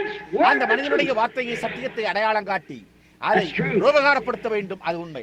If Jesus Christ stood there and read that day, this day is this word fulfilled இந்த வார்த்தை உங்களுக்கு முன்பாக நிறைவேறி வருகிறது என்று வாசித்தால் தேவன் இந்த வார்த்தையை நிறைவேற்ற கடமைப்பட்டவராயிருக்கிறார். We stand here tonight and say that Jesus Christ is the same yesterday, today, and forever. அது அவண்டமாய் இருக்க வேண்டும் என்று தேவன் நிரூபிக்க கடமைப்பட்டிருக்கிறார். ஏனென்றால் அது அவருடைய வார்த்தையாய் உள்ளது. இப்பொழுது அது என்ன செய்கிறது? அதை விசுவாசிப்பதில் அதற்கு விசுவாசம் தேவை. அது சத்தியமாயிருக்கிறது. அவருடைய வார்த்தையை விசுவாசிப்பதில் விசுவாசம் தேவைப்படுகிறது. மோசே பிள்ளைகளையும் அவரை பின்பற்றின யாவரையும் வெளியே கொண்டு வந்த போது என்ன சம்பவித்தது என்பதை கவனியுங்கள். பின்பற்றாதவர்கள் எகிப்திலேயே தங்கியிருந்தனர். ஆனால் மோசேயை பின்பற்றினவர்கள் அவர்கள் சிவந்த சமுத்திரத்தை விட்டு வெளியேறி வனாந்திரத்துக்குள்ளாக சென்றபோது தேவன் சீனாய் மலையின் மேல் இறங்கி வந்தார். அந்த அக்கினிஸ்தம்பம் முழு மலையையும் கொண்டு விட்டு எரிய செய்து அங்கே இருந்து ஒரு சத்தம் உண்டானது. தேவன் 10 கற்பனைகளை கொடுத்தார். மோசே ஜனங்களுக்கு முன்பாக அங்கு நடந்து சென்றார். அவருடைய தீர்க்கதரிசியாக நான் உங்களுக்கு கூறின வேதவாக்கியம் இந்நாளில் நிறைவேறியது. தேவனுடைய அங்கே ஒரு எரிகிற முச்செடி ஒரு அக்கினிஸ்தம்பத்தை சந்தித்தார் என்றும் நான் இது ஒரு அடையாளமாயிருக்கும். நீ இந்த ஜனங்களை மீண்டும் இந்த இடத்துக்கு கொண்டு வருவார். தேவன் அங்கே இருக்கிறார். அவர் அங்கே அப்பால் உள்ள மலையின் மேல் தொங்கிக் கொண்டிருந்தார். இந்நாளில் இந்த தீர்க்கதரிசனம் நிறைவேறிற்று. நான் கூறியுள்ள காரியங்கள் சத்தியம் என்பதை அவர் இங்கே உபகாரப்படுத்த வேண்டும் என்றார். தேவன் நமக்கு இதை போன்ற அதிகமான மனிதர்களை தந்தருள்வார். அது நேர்மையும் உத்தமமான சத்தியத்தை சர்வ வல்லமையுள்ள தேவனுடைய வார்த்தை இன்னமும் சத்தியமாக இருக்கிறது என்பதை உபகாரப்படுத்த முடியும். அவர் நேற்று விட்டு மாறாதவராய் இருக்கிறார். அவர் ஏன் அதை செய்ய மாட்டார்? அவர் அதை செய்வதாக வாக்குப்படினார். யோசுவா காதேஸ் பர்னியாவுக்கு திரும்பி வந்த நாளிலே that he come அதையே back சொல்லி இருக்கலாம். to அவர்கள் Kadesh வனாந்திரத்தில் Barnea, இவ்வளவு தூரம் where பிரயாணம் they had journeyed செய்திருந்தனர். so far in the அது wilderness. தேவன் They கூறின were ஒரு doubting விதமான the land நிலமாய் being the இருக்கும் kind என்று of அவர்கள் land that சந்தேகித்துக் God said it would be. கொண்டிருந்தனர். But ஆனால் God told தேவன் them it was a அவர்களிடம் good land. அது ஒரு It நல்ல was தேசம் flowing with என்றும் milk and honey. அதில் பாலும் தேனும் And Joshua ஓடிக்கொண்டிருந்தது and என்று Caleb was கூறினார். the only two that would Joshua believe it. மற்றும் காலேப் ஆகிய Now the இருவர் other மாத்திரமே 10 அதை that left. விசுவாசித்தனர். புறப்பட்டு சென்ற மற்ற 10 பேரில் அவர்கள் திரும்பி வந்தபோது They had the evidence. அவர்கள் அத்தாட்சியை They உடையவர்களாக had a இருந்தனர். bunch of grapes. அவர்கள் The two 2 பலமுள்ள strong மனிதர்கள் men மாத்திரமே carried. சுமந்து செல்ல முடிந்த ஒரு கொத்து திராட்சை பழங்களை வைத்திருந்தனர். Joshua யோசுவாவும் and Caleb காலேபும் stood அங்கே out there and இருந்து said, "This இந்த day, வேதவாக்கியம் this scripture is எந்நாளில் fulfilled. Here's நிறைவேறி the அது ஒரு evidence நல்ல that தேசம் it is a good என்பதற்கு land." இதோ அத்தாட்சி என்றனர். லட்சகமாக Wow. ஏய், அது ஒரு There's நல்ல the தேசம் evidence that it's a good என்பதற்கு land. அத்தாட்சி உண்டு. Where'd you எகிப்தில் ever இந்த get விதமான such things காரியங்களை as நீங்கள் that? எங்கிருந்து In Egypt, பெற்றிருக்கிறீர்கள்? there was no such அப்படிப்பட்ட place. ஸ்தலங்கள் இல்லை. But this day, ஆனால் this இந்த scripture நாளில் இந்த is வேதவாக்கியம் fulfilled. நிறைவேறிச்சு என்றான். He அவன் could have said the தீர்க்கதரிசனம் உரைத்த போது same அவன் when he அதே காரியத்தை prophesied. கூறியிருக்க முடியும். And said the walls of எரிகோவின் Jericho மதில்கள் would ஒரு fall நாளில் 7 down முறைகள் after they 7 marched around நாட்கள் 7 7 times. முறைகள் சுற்றி 7 அணிவகுத்து days, வந்த 7 times a பிறகு day. இடிந்து விடும் என்று கூறினான். And when they marched around that last time, the walls கடந்த முறை fell அவர்கள் அதை down. சுற்றி அணிவகுத்து Joshua, சுவர்கள் put a இடிந்து விழுந்தன. staff யோசுவா and said, எழுந்து நின்று "This இந்த நாளில் day, the chief கர்த்தருடைய captain சேனையின் of the தலைமை host of the Thalapathy Lord பல that வாரங்களுக்கு told me முன்பு என்னிடம் weeks ago கூறினார். that இது it இப்படி happened நடக்கும் like என்றும் this day, இந்நாளில் this இந்த வேதவாக்கியம் scripture is நிறைவேறிச்சு fulfilled. என்றும் கூறினார். There lay the அங்கே walls சுவர்கள் flat தரையில் around. தரைமட்டமாக Come on, விழுந்து let's கிடந்தன. go take it. It belongs to வாருங்கள், us. நாம் போய் This day, எடுத்துக்கொள்வோம். this scripture அது நமக்கு is சொந்தமானது. fulfilled. இந்நாளில் இந்த வேதவாக்கியம் நிறைவேறி உள்ளது. எவ்வளவு How அற்புதமானது. wonderful. Man of God தேவனுடைய has மனிதர் stood for the சரியான things that's right. காரியங்களுக்காக நின்றிருக்கிறார்கள். இஸ்ரவேலர் நதியண்டையில் At the river, அவர்கள் when they தேசத்தை possessed the சுதந்தரித்துக் land, கொண்டபோது went over. கடந்து How சென்றனர். are they going to do it? அவர்கள் அதை It's எப்படி the செய்ய month of போகிறார்கள்? April. அது The floods April are coming மாதம். down because the snow யூதேயாவில் is melting up in பனி Judea. உருகிக் கொண்டிருக்கிற காரணத்தால் வெள்ளம் வந்து கொண்டிருக்கிறது. யோர்தான் நதி முன்பிருந்ததை காட்டிலும் அதிகமாக General, it seemed like பெருக்கெடுத்த that போது God was. April To bring his மாதத்தில் people down in the நம்முடைய month of ஜனங்களை April, இங்கே the கொண்டு Jordan வரும்படியாக fire back in oh the தேவன் என்ன ஒரு பரிதாபமான தளபதியாக தென்பட்டார்.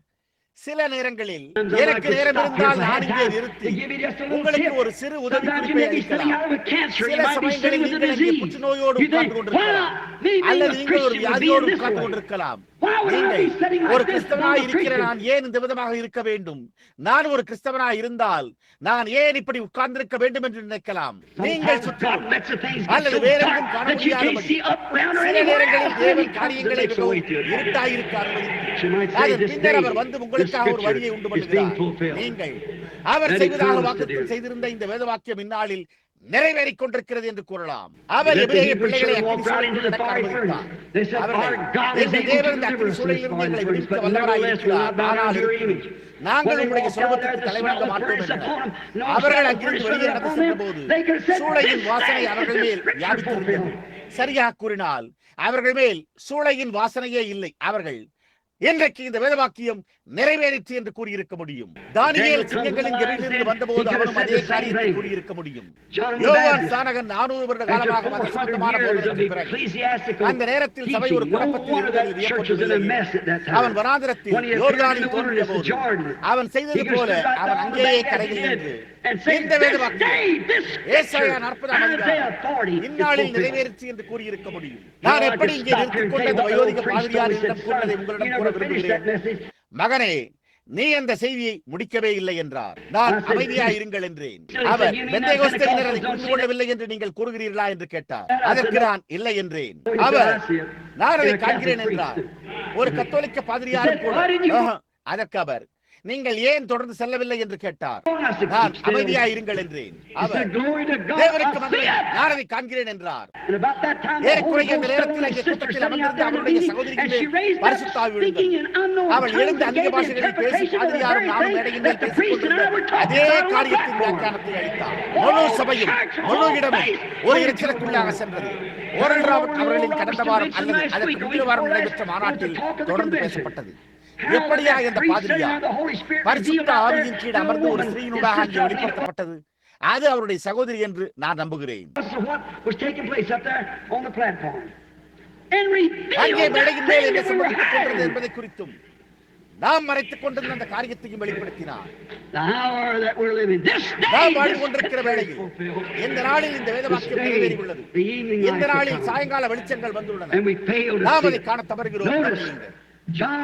யோவான் ஏசாயா தீர்க்கதரிசி சொன்னது போல, இன்றைக்கு நான் வனாந்திரத்தில் கூப்பிடுவதனுடைய சத்தமாய் இருக்கிறேன், கர்த்தருக்கு வழியை ஆயத்தம் பண்ணுங்கள் என்றான். அவர்கள் அதை புரிந்து கொள்ளவில்லை. ஓ, நீங்கள் கிறிஸ்து என்று கூறலாம். அவன் நான் கிறிஸ்து அல்ல என்றான். அவன் அவருடைய பாதரட்சைகளை அவிழ்க்க நான் பாத்திரன் அல்ல, ஆனால் அவர் உங்களுக்கு மத்தியில் இருக்கிறார் என்றான். ஏனென்றால் அவர் அங்கு இருப்பான் என்று அவன் நிச்சயமுடையவனாய் இருந்தான். அவன் தன்னுடைய நாளில் இருப்பான், ஏனெனில் அவன் மேசியாவை அறிமுகப்படுத்த வேண்டும் என்று தேவன் அவனிடத்தில் கூறினார். ஒரு நாள் ஒரு வாலிபர் அந்த வழியாக நடந்து வந்து அது அவருக்கு மேல் ஒரு ஒளியைப் போலவும் ஒரு அடையாளமாகவும் காணப்பட்டதை அவன் கண்டான். அவன், இதோ தேவாட்டுக்குட்டி, இந்நாளில் எந்த வேதவாக்கியம் உங்களுக்கு முன்பாக நிறைவேறியுள்ளது என்றான். நிச்சயமாக பெந்தெகோஸ்தே நாளிலே பேதுரு எப்படியா எழுந்திருந்து யோவேல் 2:37 அவருடைய வேதவாக்கியங்களை மேற்கோள் காட்டினார். அந்த ஜனங்கள் அனைவரும் சிரித்துக் கொண்டிருந்தனர். அவர்களால் தங்களுடைய சொந்த பாஷையில் பேச முடியவில்லை. அவர்கள் ஏதோ ஒரு காரியத்தை உளறிக் கொண்டிருந்தனர். வேதம் பிரிந்திருக்கும் நாவுகள் என்று கூறியுள்ளது. பிரிந்த ஒரு பிளவுபட்ட நாவு ஒன்றுமே கூறாமல் வெறுமனே ஒரு வார்த்தையை உணர்தல் குடித்து வெறித்த ஒரு கூட்ட ஜனங்களைப் போல அங்குமிங்கு ஓடுகிறதே. அவர்கள் எல்லோரும் பாருங்கள், இந்த ஜனங்கள் குடித்திருக்கிறார்கள். அவர்களை நோக்கி பாருங்கள். அவர்கள் எப்படி, அவர்கள் பெண்களும் ஆண்களும் எப்படி நடந்து ஓடுகிறார்கள் என்று பாருங்கள். அவர்கள் ஒழுங்கற்றவர்கள் என்று அந்த நாளில் இந்த மத சம்பந்தமான குழுவினர் கூறினர். பேதுரு அவர்கள் மத்தியில் எழுப்பினார், சகோதரரே, எருசலேமில் வாசமாயிருக்கிறவர்களே, யூதேயாவில் வாசமாயிருக்கிறவர்களே, நீங்கள் பொழுது விடிந்து 3ஆம் மணி வேளையாய் இருக்கிறபடியால் இவர்கள் வெறிகொண்டவர்கள் அல்ல என்று நீங்கள் அறிய கடவீர்கள்.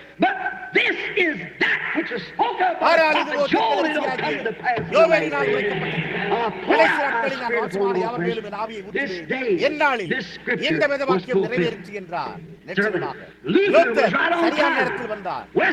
சரியான நேரத்தில் வந்தார். பெந்தெகோஸ்தே சரியான நேரத்தில் இருந்தது. ஒழுங்குமுறைக்கு புறம்பாக ஒன்றுமில்லை. இப்பொழுது நாம் வாழும் காலத்தையும் நேரத்தையும் இதற்கான வாக்குத்தத்தம் பண்ணப்பட்ட வார்த்தையோடு பரிசீலிக்கும்படி உங்களை நான் கேட்டுக்கொள்கிறேன். முன்னிற காலங்களில் மனிதர் இந்த நாளிலே இந்த வேதவாக்கியம் என்று கூற முடிந்தால் அப்பொழுது இந்நாளுக்கான வேதவாக்கியத்தை இந்நாளுக்கென என்ன வாக்குத்தத்தம் செய்யப்பட்டுள்ளது? நாம் இந்நிலையில் நின்று கொண்டிருக்கிறோம். விஞ்ஞான ரீதியில் நள்ளிரவுக்கு 3 நிமிடங்களுக்கு முன்னர் கடிகாரம் அடிக்கும் போது நாம் எந்த நேரத்தில் வாழ்ந்து கொண்டிருக்கிறோம்? உலகம் நடுக்கங்களை பெற்றுள்ளது. சபையானது ஒரு அடிமை படுக்கையில் உள்ளது. அவர்கள் எந்நிலையில் நின்று கொண்டிருக்கிறார்கள் என்பது ஒருவருக்கும் தெரியாது. இது நாளின் எந்த நேரத்தில் இந்நாளுக்கான வேதவாக்கியத்தை குறித்து என்ன சபையின் நிலைமைகள் அல்லது இன்றைய சபையின் நிலைமைகள், உலகத்தில் அரசியல், நம்முடைய உலக முறைமை அது எவ்வளவு முடியுமோ அவ்வளவு அழுகி இருக்கிறது. நான் ஒரு அரசியல்வாதி அல்ல, நான் ஒரு கிறிஸ்தவன். ஆனால் அரசியலை குறித்து பேச எனக்கு எந்த வேலையும் கிடையாது. ஆனால் அவர்கள் இருபுறமும் அழுகி போய் உள்ளனர் என்று நான் கூற விரும்புகிறேன். நான் ஒருமுறை வாக்களித்தேன், நான் ஜெயித்தாக வேண்டும். பிசாசு எனக்கு எதிராக வாக்களித்தார், கிறிஸ்து எனக்காக வாக்களித்தார். நான் என்னுடைய வாக்கை எந்த வழியில் செலுத்துகிறேன் என்பதை பொறுத்ததாகும். நான் அதை அவர் மேல் வைப்பதில் மகிழ்ச்சி அடைகிறேன். அவர்கள் விரும்புவதை உலகம் கூறட்டும். அவர் நேற்று மாணவராக இருக்கிறார் என்று நான் இன்னும் விசுவாசிக்கிறேன். அவரை நிரூபிப்பார். அவர் நிச்சயமாகவே செய்வார். நிச்சயமாக குற்ற செயல்கள் பெருகிக் கொண்டிருக்கின்றன. வாலிப பிள்ளைகளின் குற்றங்கள். நம்முடைய தேசத்தை பாருங்கள். ஒரு காலத்தில் பூமியின் மலராகிய நம்முடைய மகத்தான ஜனநாயகம் அங்கே சுதந்திர பிரகடனத்தில் உருவாக்கப்பட்டது. சுதந்திர பிரகடனம் கையொப்பமிடப்பட்டது. நாம் ஒரு ஜனநாயகத்தை பெற்றிருந்தோம். நம்முடைய மகத்தான முற்பிதாக்கள் அவர்கள் செய்த காரியங்கள்.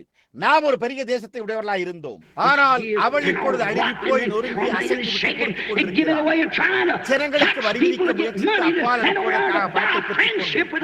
தங்களுடைய சத்துருக்களோடு அவர்களை தம்முடைய முகத்தில் திருப்பி எறிந்து கொண்டிருக்கிறார்கள். 1ஆம் உலகப் போர், 2ஆம் உலகப் போர், இந்த 3ஆம் ஒன்றுக்கு சென்று கொண்டிருக்கிறது. நிச்சயமாக அரசியல் அழுகி போய் சீர்கட்ட அடிமட்டத்திற்கு அழுகி போய்விட்டது. அது சரியாக மத்தேயு 24 கூறினபடியே தேசத்திற்கு விரோதமாக தேசமும் ராஜ்யத்திற்கு விரோதமாக ராஜ்யமும் இந்த காரியங்கள் யாவும் சம்பவிக்கும். நாம் இப்பொழுது இதை குறித்து சிந்தித்து பார்ப்போமாக. சரி, மற்றொன்றை கவனியுங்கள். விஞ்ஞான ஆராய்ச்சியில் பெருக்கம்.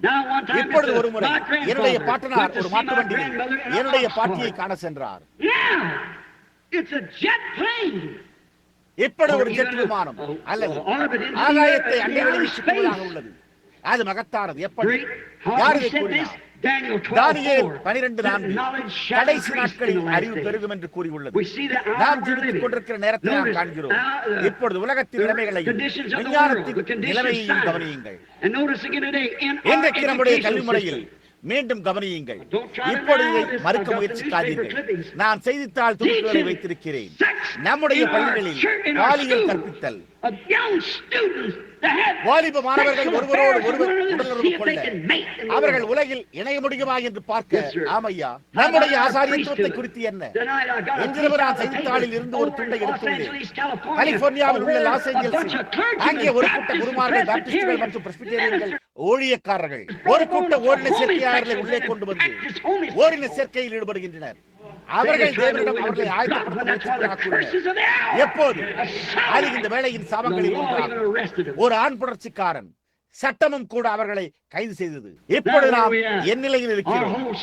நம்முடைய முழு முறைமையும் நமக்கு கீழிருந்து அழுகி போய்விட்டது.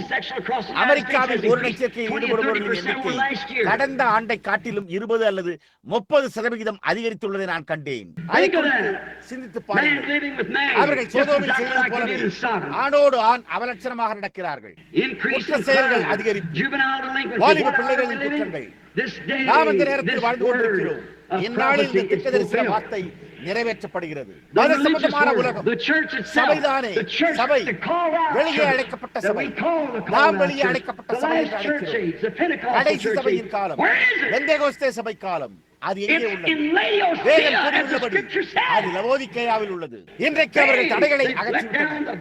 அவர்களுடைய ஸ்திரீகள் அரைகுறை ஆடைகளை அணிந்துள்ளனர். அவர்களுடைய மனிதர் அது ஒரு பயங்கரமான காரியம். அவர்களில் சிலர் 3 அல்லது 4 முறைகள் உதவிக்கார குழுவில் உள்ளவர்கள் திருமணம் செய்து கொண்டனர். அவர்கள் வீழ்ச்சியடைந்து ஊழலை கொண்டு வந்துள்ளனர். ஏனென்றால் அவர்கள் ஆலோசனை சங்கங்களில் அமர்ந்து உலகத்தோடு அந்த இடத்தை பிடித்துள்ளனர். இன்றைக்கு அவர்கள் எப்போதும் இருந்ததை காட்டிலும் மேலான கட்டணங்களை பெற்றுள்ளனர். ஏதோ ஒரு இடத்தில் அவர்களில் ஒருவர் $50 மில்லியன் செலவில் அரங்கத்தை கட்டிக் கொண்டிருக்கிறார். $50 மில்லியன்.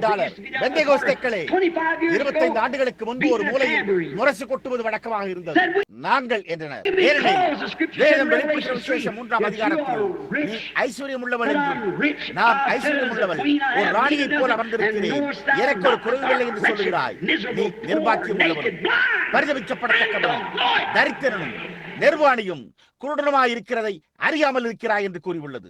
இந்த நாளில் இந்த வேத வாக்கியம் உங்கள் பார்வையில் நிறைவேற்றப்படுகிறது. ஆமென். ஆமென் என்றால் அப்படியே ஆக்கணும் என்று பொருள். நான் எனக்கே ஆமென் என்று சொல்லிக் கொண்டிருக்கவில்லை, ஆனால் அது சத்தியம் என்று நான் விசுவாசிக்கிறேன். எந்த நாளில் எந்த வேத வாக்கியம் நிறைவேற்றப்படுகிறது? பெந்தேகோஸ்தே சபையானது ஒரு லவோதிக்கேயா நிலையில் உள்ளது. இசை முழங்கும் போது அவர்கள் இன்னமும் குதித்து சத்தமிட்டு சத்தமிடுகின்றனர். இசை அடிப்பதை நிறுத்தும் போது அல்லது இசையை அவர்களில் சிலர் இசைத்து அதை கிறிஸ்தவம் என்று அழைக்கும் போது அது நிற்கும் போதெல்லாம் எல்லா மகிமையும் போய்விடும். ஆம், அது உண்மையாகவே தேவனுக்கு துணியாக இருக்குமானால் அதை தடுத்து நிறுத்த போதிய உதவிகளும் போதுமான வல்லமையும் இல்லை. அது உண்மையாகவே தேவனுக்கு வருகிற போது அதற்கு இசை அளிக்க வேண்டியதில்லை. அதன் மேல் இறங்கி வர தேவனுடைய ஆவி தேவைப்படுகிறது.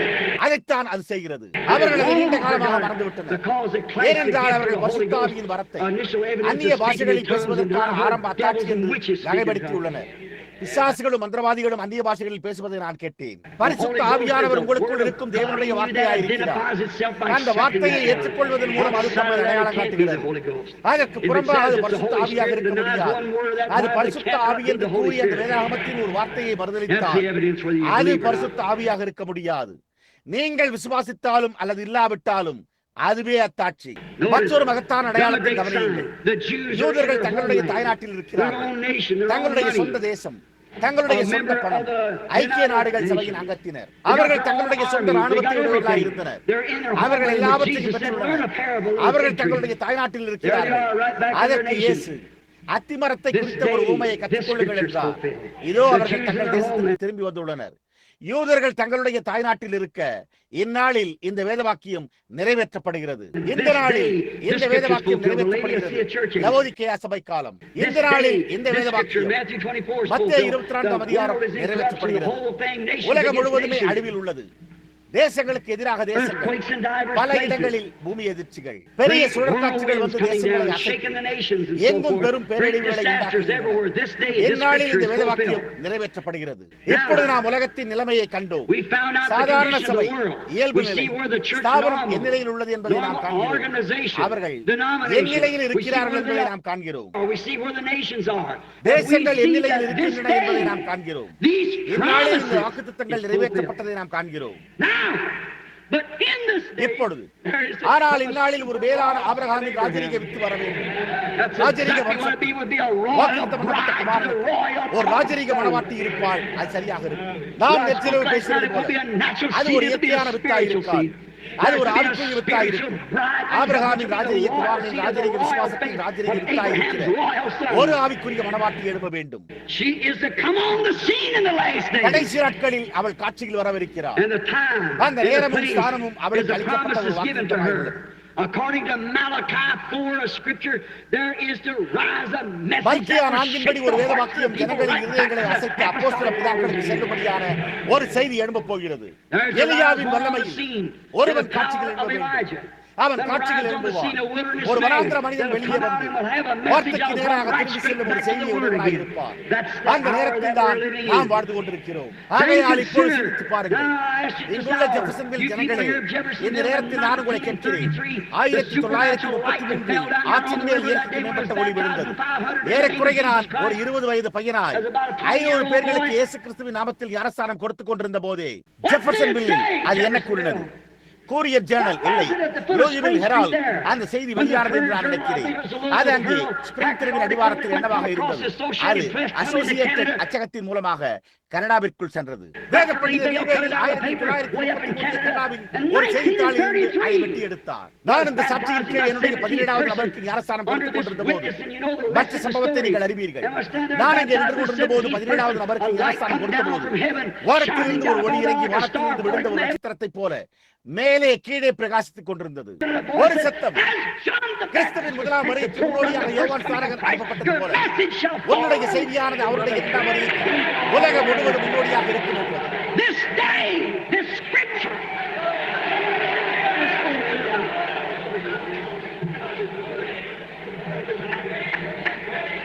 இந்த நாளில் இந்த வேதவாக்கியம் நிறைவேற்றப்படுகிறது.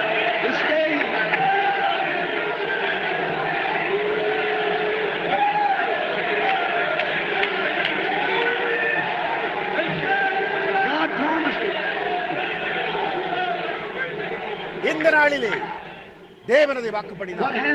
என்ன நடந்தது? இந்நாளில் அது உலகம் முழுவதும் சென்று விட்டது. தேவன் அங்கே இறங்கி வந்து நான் ஒரு சிறு பையனாக இருந்தபோது எரிகிற முச்செடியில் அல்லது அங்கே உள்ள ஒரு முச்செடியில் எங்கே ஊடியா பைக்கில் உள்ள வாத்தன் என்ற இடத்தில் ஒரு அக்னி ஸ்தம்பத்தோடு அக்னியால் அங்கே பின்னால் அந்த களஞ்சியத்திலிருந்து சாராயம் காய்ச்சும் இடத்திற்கு தண்ணீர் சுமந்து கொண்டிருக்கையில் சம்பவித்த அதனுடைய உண்மையை நீங்கள் அறிவீர்கள்.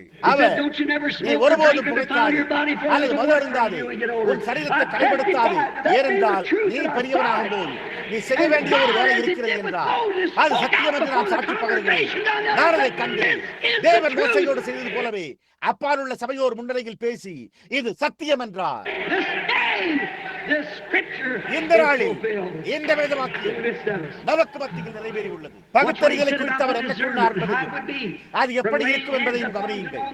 அவர்கள் மேல் கரங்களை வைத்து இருதயத்தின் ரகசியத்தை அறிந்து கொள்ளும்படியாக இந்நாளில் இந்த வேதவாக்கியம் நம்முடைய கண்களுக்கு முன்பாக நிறைவேறி உள்ளது. கொடுக்கப்பட்ட இந்த வாக்குத்தத்தங்களை கவனியுங்கள். இந்த வாக்குத்தத்தங்கள் யாவும் வாக்குத்தத்தத்தின் தேவனால் ரூபகாரப்படுத்தப்பட்டு நிறைவேற்றப்பட்டிருந்தன.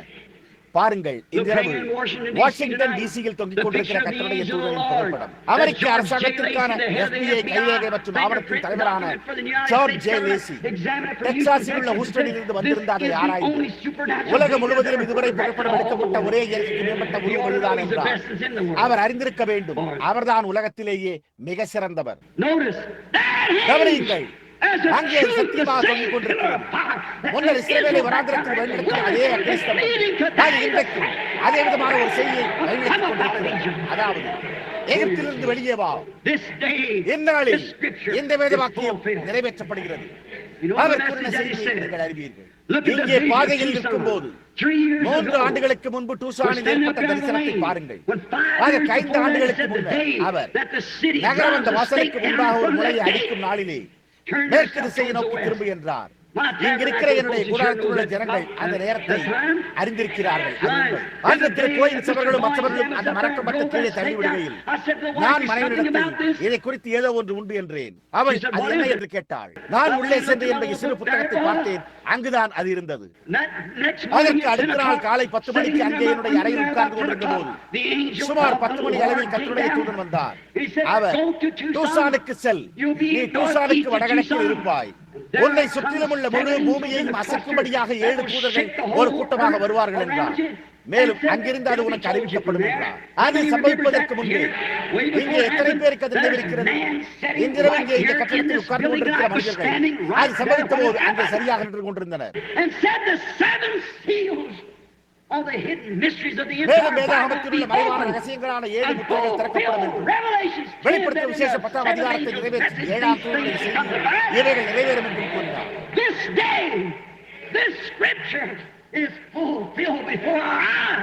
இந்நாளில் இந்த வேத வாக்கியம் நம்முடைய கண்களுக்கு முன்பாக நிறைவேறியுள்ளது. இந்நாளில் இந்த வேத வாக்கியம் நிறைவேற்றப்படுகிறது. கடந்த ஆண்டு அதே இடத்தில் திரு உற்றவர்களும் நானும் தன்னுடைய மனைவி சுகமாக இருக்கிறதை குறித்த ஒரு விதமான துக்கத்தில் மலையின் மேல் செல்கையில் பரிசுத்த ஆவியானவர் அங்கே கிடக்கிற ஒரு பாறையை எடுத்துக்கொண்டு அதை ஆகாயத்தில் ஏறி அது கீழே வரும்போது கர்த்தர் உரைக்கிறதாவது நியாயத்தீர்ப்பு பூமியின் மேல் தாக்கும் என்று கூறி அடுத்த சில மணி நேரங்களில் அவர் தேவனுடைய கரத்தை காண்பார் என்று அவரிடம் சொல்லுகிறார். என்கிறவை இங்குள்ள திரு உண்டு அவர்களிடம் நான் சொன்னேன். மேலும் புருஷர்களில் 8 அல்லது 10 அல்லது 15 பேர் என்று நான் இருக்கிறேன். அது சம்பவித்த அந்த நேரத்தில் அங்கிருந்தனர். அடுத்த நாள் காலை அங்கே கர்த்தர் ஒரு சுழல் காற்றில் இறங்கி வந்து எங்களை சுற்றி இருந்த மலையை கிழித்து மரங்களின் உச்சியை வெட்டி தகர்த்து 3 வெடி சத்தம் உண்டாக்கி நியாயத்திற்கு மேற்கு கடற்கரையை நோக்கி சென்று கொண்டிருக்கிறது என்றார். அதற்கு 2 நாட்கள் கழித்து அலாஸ்கா கிட்டத்தட்ட பூமிக்கு அடியில் மூழ்கிவிட்டது. அது முதற்கொண்டு கடற்கரையில் மேலும் கீழுமாக அந்த ஆவிக்குரிய திரைக்கு எதிராக தேவனுடைய நியாயத்திற்கின் குமரல்கள் இருந்து வருகின்றன. ஒரு இரும்பு திரை உண்டு, ஒரு மூங்கில் திரை உண்டு, ஒரு பாவத்திரை உண்டு. நாகரிகம் சூரியனோடு பயணித்துள்ளது. அவ்வாறே உள்ளது. அவர்கள் கிழக்கிலிருந்து வந்து சூரியன் செல்வதை போல மேற்கு நோக்கி சென்று விட்டனர். இப்பொழுது மேற்கு கடற்கரையில் உள்ளது. அது மேற்கொண்டு செல்ல முடியாது. அது இன்னும் மேலே சென்றால் அது மீண்டும் கிழக்கே திரும்பி செல்லும். தீர்க்கதரிசி இரவு அல்லது பகல் என்று சொல்ல முடியாத ஒரு நாள் வரும் என்று கூறினான். ஒரு மர்மம் மந்தாரமான நாள், நிறைய மழையும் மூடுபடியும். எப்படி ஒரு சபையில் சேர்ந்து கொள்வது அல்லது உங்களுடைய பெயரை ஒரு புத்தகத்தில் பதிவு செய்வது எப்படி என்று அறிந்து கொள்வது போதுமானது என்பதே. ஆனால் ஏறக்குறைய சாயங்காலத்திலே வெளிச்சம் உண்டாகும். இந்நாளில் எந்த வேத வாக்கியம் நிறைவேற்றப்படுகிறது?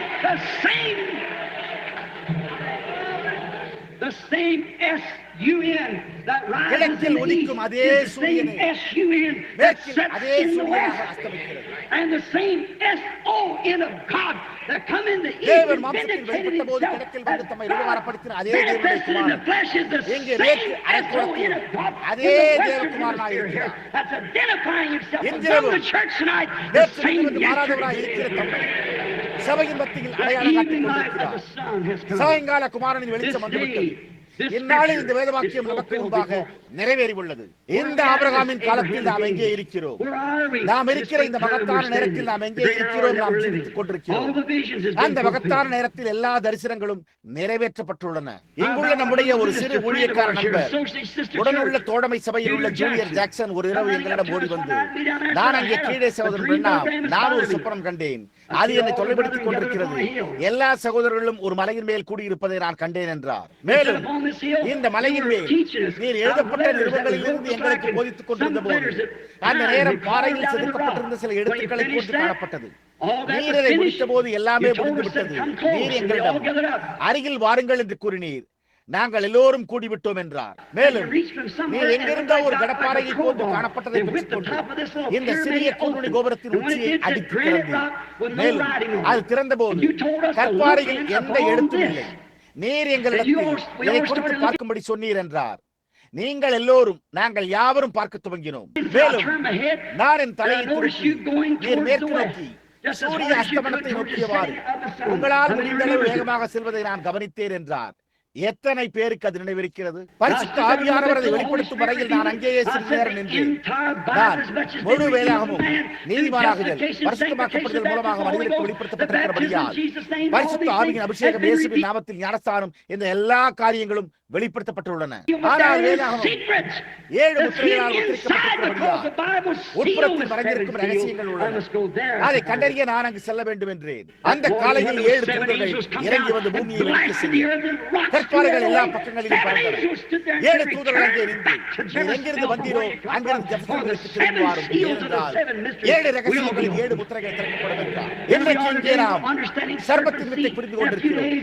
இன்னும் ஒரு சில நாட்களில் தேவனுக்கு சித்தமானால் விவாகமும் விவாகரத்தும் என்பதன் சரியான தன்மையை நாம் புரிந்து கொள்வோம். உலக தோற்றம் முதற்கொண்டே தேவன் திறந்திருக்கிற இந்த எல்லா காரியங்களையும் ஒவ்வொரு முத்திரையும் ரகசியங்களையும் அவருடைய ஆசீர்வாதங்களின் பிரசன்னத்தில் நாம் மகிழ்ச்சியில் இருந்து வருகிறோம். இந்நாளில் இந்த வேத வாக்கியமே லைஃப் என்ற பத்திரிகை பூசான் மற்றும் பீனிக்ஸுக்கு மேலே ஆகாயத்தில் மறைவான ஒளியின் மட்டம் செல்கிறது என்று அதை பற்றிய ஒரு கட்டுரை வெளியிட்டது. அது எப்படி இருக்கும் என்றும் ஒரு முக்கோணம் போன்று இருக்கும் என்றும் அது சம்பவிப்பதற்கு ஏறக்குறைய ஓராண்டுக்கு முன்னர் நான் உங்களிடம் கூறியிருந்த அதே விதமாகவே இருந்தது. அந்த புகைப்படம் அங்குள்ள சபையில் சொல்லிக் கொண்டிருக்கிறது. நீங்கள் கொண்டு வந்த பத்திரிகையில் அது உள்ளது. அது சரியாக அந்த விதமாகவே இருந்தது. அவர்கள் அது 27 மைல் உயரமும் மற்றும் 30 மைல் அகலமாக உள்ளது என்றனர். என்ன சம்பவித்தது என்பதை அவர்கள் இன்னமும் புரிந்து கொள்ளவில்லை. அது ரகசியமான முறையில் தோன்றி ரகசியமான முறையில் போய்விட்டது. சகோதரன் பிரெட் சாப்மன், சகோதரன் ஜிம் நார்மன் மற்றும் நானும் அங்கே நின்று கொண்டிருந்தோம். 3 பேர் ஒரு சாட்சி மலையின் உச்சியில் சாட்சி கொடுக்க பேதுரு யாக்கோபு யோவானை போல அங்கே இருந்து அது சம்பவித்த போது அது நடந்ததை கண்டனர். ஆகாயத்தில் கொண்டிருக்கிறது. அங்கே ஈரப்பசையே இல்லை. ஈரமோ அல்லது ஒரு மூடுபடியோ உண்டாக்குவதற்கு ஒன்றுமே இல்லை. அவர்கள் எப்படி அங்கு வர முடியும்? தேவனுடைய தூதர்கள் தங்களுடைய செய்திக்கு பிறகு திரும்பி வந்து கொண்டிருந்தனர். இந்த நாளில் அந்த தீர்க்கதரிசனம் மத்தியில் நிறைவேறி இருக்கிறது. இந்நாளில் இந்த வேத வாக்கியம் நிறைவேறியுள்ளது. கவனியுங்கள். 7 முத்திரைகள் திறக்கப்பட்டிருக்கின்றன. சுழற்காற்று மேற்கு கரையை நோக்கி வருகிறது. இப்பொழுது அன்றைக்கு அவர்கள் செய்தது போலவே அதை தவறவிடாதீர்கள். இப்பொழுது நம்முடைய கவனத்தை நம்முடைய நாடுக்கு நோக்குவோம். இன்றைய காலத்தை குறித்தும் நாம் வாழும் காலத்தை வேதம் என்ன கூறுகிறது? இயேசு பேசுகிறார். எனக்கு அவைகள் யாவற்றையும் எடுத்துரைக்க நேரம் இருக்கிறது. ஆனால் நான் முடிப்பதற்கு முன்பு நான் இதை எடுத்துரைக்க விரும்புகிறேன். இயேசு பரிசுத்த லூக்கா 17ஆம் அதிகாரம் 30ஆம் வசனத்தில் கூறினார், இயேசு கிறிஸ்து வார்த்தைதாமே, நீங்கள் அதை விசுவாசிக்கிறீர்களா? வார்த்தையாகிய இயேசு கிறிஸ்து தாமே மாம்சமானார். கடைசி காலத்தில் வார்த்தை என்னவா இருக்கும் என்றும் உலகத்தின் முடிவின் அடையாளம் என்னவா இருக்கும் என்றும் கூறினார். தேசத்துக்கு எதிராக தேசம் எழும்பும் என்று அவர் அவர்களிடம் கூறினார்.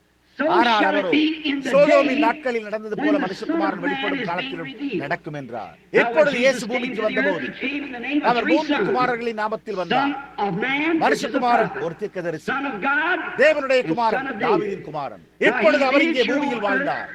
அவர் தேவனுடைய குமாரன் என்று ஒருபோதும் கூறவில்லை. நான் மனுஷகுமாரன் என்றார். யெகோவா தாமே எசேக்கியேலையும் தீர்க்கதரிசிகளையும் மனுஷகுமாரன் என்று அழைத்தார். ஏனென்றால் அவர் ஒரு தீர்க்கதரிசியாக வேத வாக்கியத்தை நிறைவேற்ற வர வேண்டியதாயிருந்தது. மோசே, உன் தேவனாகிய கர்த்தர் என்னைப் போல ஒரு தீர்க்கதரிசியை எழுப்ப கொண்டுவார் என்றான்.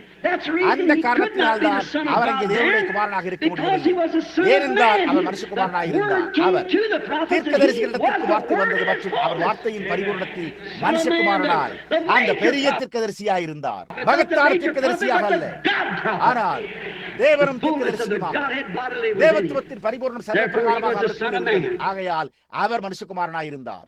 இப்பொழுது 2000 ஆண்டுகளாக அவர் தேவனுடைய குமாரனாக ஆவியாகவே நமக்கு அறிவிக்கப்பட்டு வருகிறார். 1000 அரசாட்சியில் அவர் தாவீதின் குமாரனாக சிங்காசனத்தில் வேத வாக்கியங்களை விசுவாசிக்கிற நாம் யாவரும் அதை அறிவோம். Now Jesus said just at the end of this church age இப்பொழுது நாம் வாழ்ந்து கொண்டிருக்கிற இந்த சபையின் காலத்தின் முடிவில் சோதோமில் உண்டானது போல மனுஷகுமாரன் மீண்டும் அதே விதமாக வெளிப்படுத்தப்படுவார் என்று கூறினார். சரித்திர பிரகாரமாக அவரை எப்படி அளித்தார் என்பதை கவனியுங்கள். அந்த நாட்களில் அது இருந்தது போல முதலாவதாக நோவாவை பற்றி அவர்கள் எப்படி புசித்து குடித்து பெண் கொடுத்து வந்தனர் என்றார்.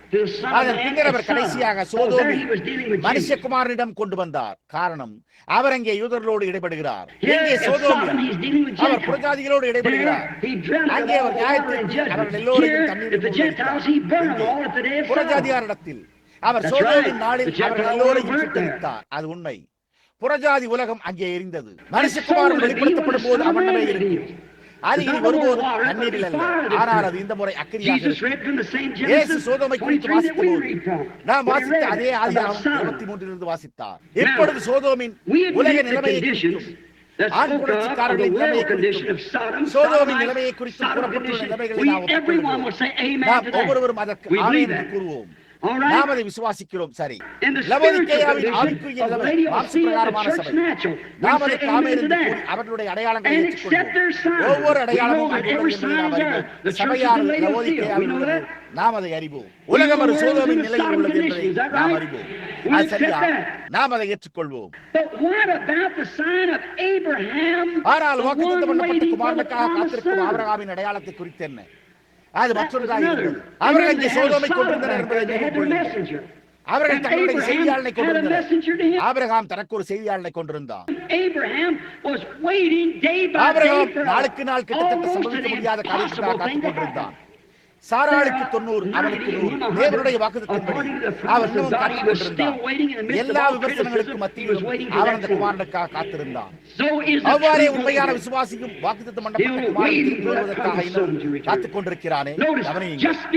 குமாரன் வருவதற்கு சற்று அவனுக்கு ஒரு அடையாளம் கொடுக்கப்பட்டது. ராஜரீக குமாரனுக்காக காத்துக் கொண்டிருக்கிற ஆபிரகாமின் ராஜரீக சந்ததிக்கு வெளிப்படுத்தப்பட வேண்டிய வரப்போகும் குமாரனின் அடையாளம் அல்லவா? மாம்ச பிரகாரமான குமாரனுக்காக தகப்பனாகிய ஆபிரகாமுக்கு அது இருந்த அதே விதமாகவா? அது சரியா? இயேசு இங்கே பரிசுத்த லூக்கா 17:30 இந்த நேரம் வரும் முன்னே என்று கூறினார். மனுஷகுமாரன் சோதோமின் நாட்களை வெளிப்படுத்தியது போல சோதோமின் அழிவிற்கு முன்னர் வெளிப்படுத்தப்படுவார் என்று கூறினார். இப்போது நாம் ஒரு அடையாளத்தை எதிர்பார்த்துக் கொண்டிருக்கிறோம். இப்பொழுது நாம் சோதோமில் இருந்தது போன்ற காலத்தின் நிலைமைகளை எடுத்துக்கொள்வோம். கவனியுங்கள், அவர்கள் யாவரும் சோதோமிய உலகத்திற்கு சென்றனர். அண்மையில் திரைப்பட இயக்குநர்களில் ஒருவர் ஒரு படத்தை எடுத்தார் என்று நான் நினைக்கிறேன். நான் அதை காண வேண்டும். அது சோதோமின் பெயரை கொண்டிருந்தது. நீங்கள் எப்போதாவது அதை காணும் போது அதை தவிர வேறொன்றுமா இல்லை என்றால் அதை ஒருமுறை நோக்கி பாருங்கள். அது நிச்சயமாகவே இன்றைக்கு அமெரிக்க ஐக்கிய நாடுகளை குறித்த ஒரு நல்ல காட்சியாய் உள்ளது. ஹாலிவுட் சரியாக அதே விதமான உடையை அணிந்து அப்பொழுது அவர்கள் செய்திருந்த ஒவ்வொரு காரியத்தையும், பெரிய மது அருந்துதல் மற்றும் மற்ற ஒவ்வொரு காரியமும் ஒரு மத ஜனங்களின் வழிபாட்டு முறை, மத சம்பந்தமானவர்கள் என்று அழைக்கப்படுதல். கவனியுங்கள், சோதோம் ஒரு சாட்சியை உடையதாய் இருந்தது. அதில் லோத்து என்னும் பெயர் கொண்ட ஒரு நபர் இருந்தார். அது ஆபிரகாமுக்கு ஒரு சகோதரனின் மகனாய் இருந்தது. இப்பொழுது ஆபிரகாமும் அவனும் அவனுடைய குழுவினரும் சோதோமிற்கு செல்லவில்லை. அவனோடு ஒரு பெரிய குழு இருந்தது. ஏறக்குறைய 1 டஜன் ராஜாக்களையும் அவர்களுடைய ராணுவத்தையும் எதிர்த்து போன்ற போதுமானதாக இருந்தது. எனவே அவனோடு ஒரு பெரிய குழு இருந்தது. அவன் அங்கே வெளியே ஒரு கருவேல மரத்தின் கீழ் உட்கார்ந்து கொண்டிருந்தான். ஒரு நாள் அவனுக்கு எல்லாமே தவறாக போய்க் கொண்டிருந்த போது யாருமே அவனோடு எந்த சம்பந்தமும் வைத்துக் கொள்ளவில்லை. ஆனால் அவன் அந்த வாக்குதத்தை இன்னமும் பற்றிக் கொண்டிருந்தான். நாம் முடிப்பதற்கு முன்பு இப்பொழுது கூர்ந்து கவனியுங்கள். அவன் அங்கே உட்கார்ந்து கொண்டிருக்கையில் 3 பேர் அவனிடை நடந்து வந்தனர். அவர்களில் 2 சோதோமுக்குள் சென்றனர்.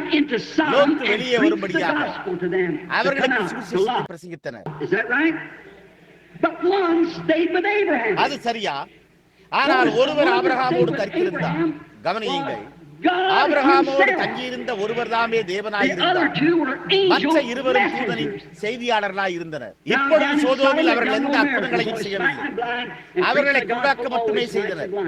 சுவிசேஷத்தை பிரசங்கித்தல் எப்பொழுதுமே அவர்களை குருடாக்குகிறது. இப்பொழுது அந்த நாளின் அமைப்பை பாருங்கள்.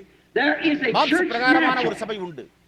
நாம் நேற்று கூறியது போல எப்பொழுதுமே 3இல் தேவன் சுட்டி காட்டப்படுகிறார். ஆண் புணர்ச்சிக்காரர்கள், லோத்தியர்கள், ஆபிரகாமியர்கள் இருந்தனர். அதே நிலையில் உலகம் அந்த விதமாகவே அமைந்துள்ளது.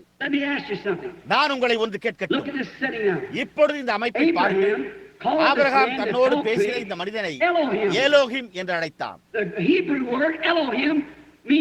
ஏலோகிம் என்ற எபிரேய வார்த்தைக்கு எல்லாவற்றுக்கும் போதுமான ஒருவர், அந்த ஒருவர் நித்தியமானவர் என்று பொருள்படுகிறார்.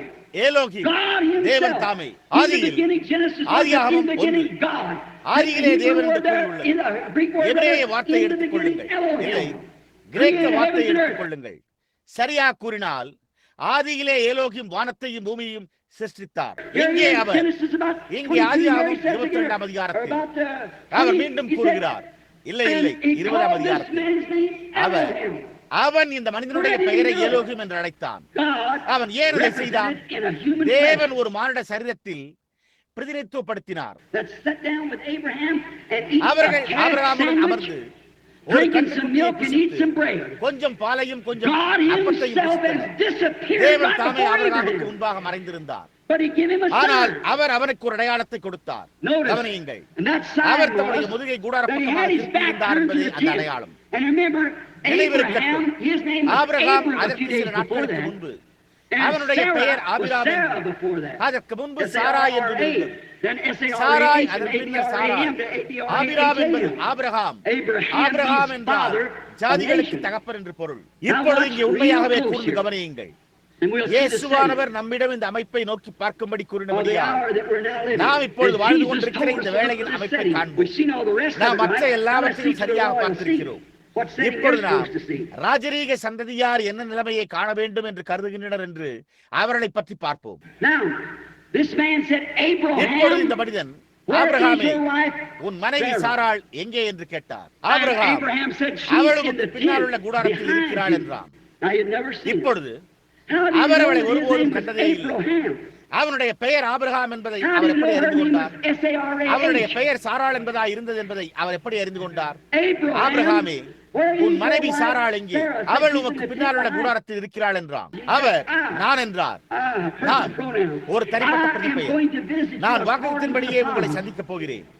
உன்னுடைய மனைவிக்கு அந்த குழந்தை பிறக்கப் போகிறது. நீ என்னை நம்பி உள்ளார். இப்பொழுது நான் அதை நிறைவேற்றப் போகிறேன் என்றார். சாராள் கூடாரத்தின் பின்னால் நீங்கள் அதை என்னவென்று அழைத்தாலும் சரி ஒன்று கேட்டுக் கொண்டிருந்தார். அவள் கூடாரத்தினூடாக அதை கேட்டு தன் மனதுக்குள்ளே நகைத்தாள். அவள், இப்பொழுது என்னை போன்ற ஒரு வயோதிக ஸ்திரீ 100 வயதான என் ஆண்டவனோடு எனக்கு கூட இன்பம் உண்டாயிருக்குமோ? அநேக வருடங்களாக இது சம்பவிக்கிறதில்லை என்றாள். அந்த மனிதன் அங்கே அமர்ந்து புசித்துக் கொண்டும் மாம்ச சரீரத்தில் குடித்துக் கொண்டும் ஒரு சாதாரண மனிதனைப் போல புசித்துக் கொண்டும் அவருடைய ஆடைகளில் தூசியோடும் அவருடைய கால்களில் தூசியோடும் இருக்க ஆபிரகாம் அதை கழுவினான். தேவன் தாமே சுற்றுமுற்றும் பார்த்தார். அவர் பின்னால் கூடாரத்தில் இருந்த சாராள் ஏன் இப்படி கூறி நகைத்தாள் என்று கேட்டார். அவருக்கு பின்னே கூடாரத்தில் இருந்த சாராளின் நினைவுகளை அவர் அறிந்திருந்தார். சரியா? இப்பொழுது ஆபிரகாமின் ராஜரீக வித்து பூமியின் மேல் வந்தபோது அவர் என்ன அடையாளத்தை காண்பித்தார்? மனுஷகுமாரன். சீமோன் ஒரு நாள் அவரிடத்தில் வந்தார். அந்திரேயா அவனை கொண்டு வந்தார். அவர், உன் பெயர் சீமோன், நீர் யோனாவின் குமாரன் என்றார். அவர் கூறினார், பாருங்கள், அது அவனை ஒரு விசுவாசியாக்கிறது. பிலிப் அங்கு சென்று நாத்தான்வேலை அழைத்து வந்தார். நாங்கள் கண்டிருக்கிற ஒரு மனிதனை, நசரேயனாகிய இயேசுவை, யோசேப்பின் குமாரனை வந்து பாரும் என்றான். அவன், இப்பொழுது ஒரு நிமிடம் பொறும், அந்த மதவெறியிலிருந்து ஏதாவது நன்மை வர முடியுமா என்று கேட்டான். அவன், வந்து பார் என்றான். எனவே பிலிப்பு இயேசுவின் பிரசன்னத்தில் நாத்தான்வேலுடன் வந்தபோது இயேசு அவனை நோக்கி பார்த்து, இதோ கபடற்ற உத்தம இஸ்ரவேலன் என்றார். அவர், ரவி, நீ என்னை எப்பொழுது அறிந்தீர் என்று கேட்டான். பிலிப்பு உன்னை அழைக்கிறதற்கு முன்னே நீ மரத்தின் கீழே இருந்தபோது நான் உன்னை கண்டேன் என்றார். அவர், ரவி, நீ தேவனுடைய குமாரன், நீரே இஸ்ரவேலின் ராஜா என்றான். அந்த ஸ்திரீ கிணற்றண்டையில் அவளுடைய ஒழுக்கக்கேடான நிலையில் ஒரு காட்சியை பார்ப்போம். அந்த ஸ்திரீ தண்ணீர் கொள்ள வந்தாள். இயேசு தம்முடைய சீஷர்களை போஜன பதார்த்தங்களை கொண்டுபடி அனுப்பியிருந்தார். அவள் தண்ணீர் மொள்ள வந்தபோது அவர், ஸ்திரீயே, எனக்கு தண்ணீர் கொண்டு வா என்றார். அதற்கு அவள், நீர் அதை கூறுவது வழக்கமல்ல, நமக்கு இங்கே பாகுபாடு உண்டு. இப்பொழுது யூதர்களாகிய உங்களுக்கும் சமாரியர்களாகிய எங்களுக்கும் எவ்வித சம்பந்தமும் இல்லை, எங்களுக்கு உம்மோடு எந்த சம்மதமும் இல்லை என்று கூறினாள். அவர், ஆனால் ஸ்திரீயே, நீ யாரிடத்தில் பேசிக் கொண்டிருந்தாய் என்பதை நீ அறிந்திருந்தாயானால் அப்பொழுது நீயே என்னிடம் தண்ணீர் கேட்டிருப்பாய். நீ இங்கே வந்து மொண்டு கொள்ள வேண்டியிராத தண்ணீரை நான் உனக்கு தருவேன் என்றார். அவளுடைய நிலைமை என்னவா இருந்தது என்றும் அது என்னவா இருந்தது என்றும் அவர் கண்டார். அவர், போய் உன்னுடைய புருஷனை இங்கே அழைத்துக் கொண்டு வா என்றார். அவள், எனக்கு புருஷன் இல்லை என்றாள். அவர், நீ உண்மையை கூறியுள்ளாய், உனக்கு 5 புருஷர்கள் இருந்தார்கள், இப்பொழுது வாழ்ந்து கொண்டிருக்கிற ஒருவன் உன்னுடையவன் அல்ல என்றார். அவள், ஐயா, நீர் ஒரு தீர்க்கதரிசி என்று காண்கிறேன். மேசியா வரும்போது இந்த காரியங்களை எங்களுக்கு காண்பிப்பார் என்பதை நாங்கள் அறிவோம் என்றாள். நானே அவர் என்றார். அதன் பேரில் அவள் ஊருக்குள்ளே ஓடி, நான் செய்த காரியங்களை எனக்கு சொன்ன ஒரு மனிதனை வந்து பாருங்கள், இது மேசியா அல்லவா என்றாள். கவனியுங்கள், அவர் யூதர்களுக்கும் சமாரியர்களுக்கும் முன்பாக அதை செய்தார். ஆனால் புறஜாதிகளுக்கு ஒருபோதும் செய்யவில்லை. புறஜாதி ஜனங்களாகிய நாம் அந்நாட்களில் அஞ்ஞானிகளாய் இருந்தோம். மற்ற தேசங்களிலோ நம்முடைய முதுகில் ஒரு தடியை கட்டிக்கொண்டு விக்கிரகங்களை தொழுது கொண்டிருந்தோம். நாம் மேசியாவை எதிர்நோக்கிக் கொண்டிருக்கவில்லை. அவரை எதிர்நோக்கிக் கொண்டிருக்கிறவர்களுக்கு மாத்திரமே அவர் பிரசன்னமாகிறார். நாம் அவரை எதிர்நோக்கிக் கொண்டிருக்க வேண்டும். ஆனால் அவருக்காக எதிர்நோக்கிக் கொண்டிருப்பதாக சபையை அவர்களை கண்டபோது அவர் ஒரு பிசாசு, அவன் ஒரு குறிச்சொல், ஒரு பெயல்செபூல் என்றனர். அந்த பாவம் அவர்களுக்கு மன்னிக்கப்படும் என்றார். ஏனெனில் அவர் இன்னும் மரிக்காமல் இருந்தார். ஆனால் என்றோ ஒரு நாள் பரிசுத்த ஆவியானவர் வந்து அதே காரியத்தை செய்வார். அதற்கு விரோதமாக ஒரு வார்த்தை பேசினாலும் மன்னிக்கப்படாது என்றார். அது இந்த நாளிலே ஒவ்வொரு வார்த்தையும் ஒன்றாக இணைக்கப்பட்டிருக்க வேண்டும். அதற்கு விரோதமாய் ஒரு வார்த்தை பேசினாலும் அது இம்மையிலும் மறுமையிலும் மன்னிக்கப்படாது என்று கூறினார். அது ஆபிரகாமின் ராஜரீக வித்தாய் இருந்தது. ஆபிரகாமின் ராஜரீக அந்த மனிதன் ஆபிரகாமுடன் அந்த அடையாளத்தின் நிமித்தமாக அது உண்டானது. அதே தேவனாய் இருந்தது என்பதை நிரூபிக்க வந்துள்ளது.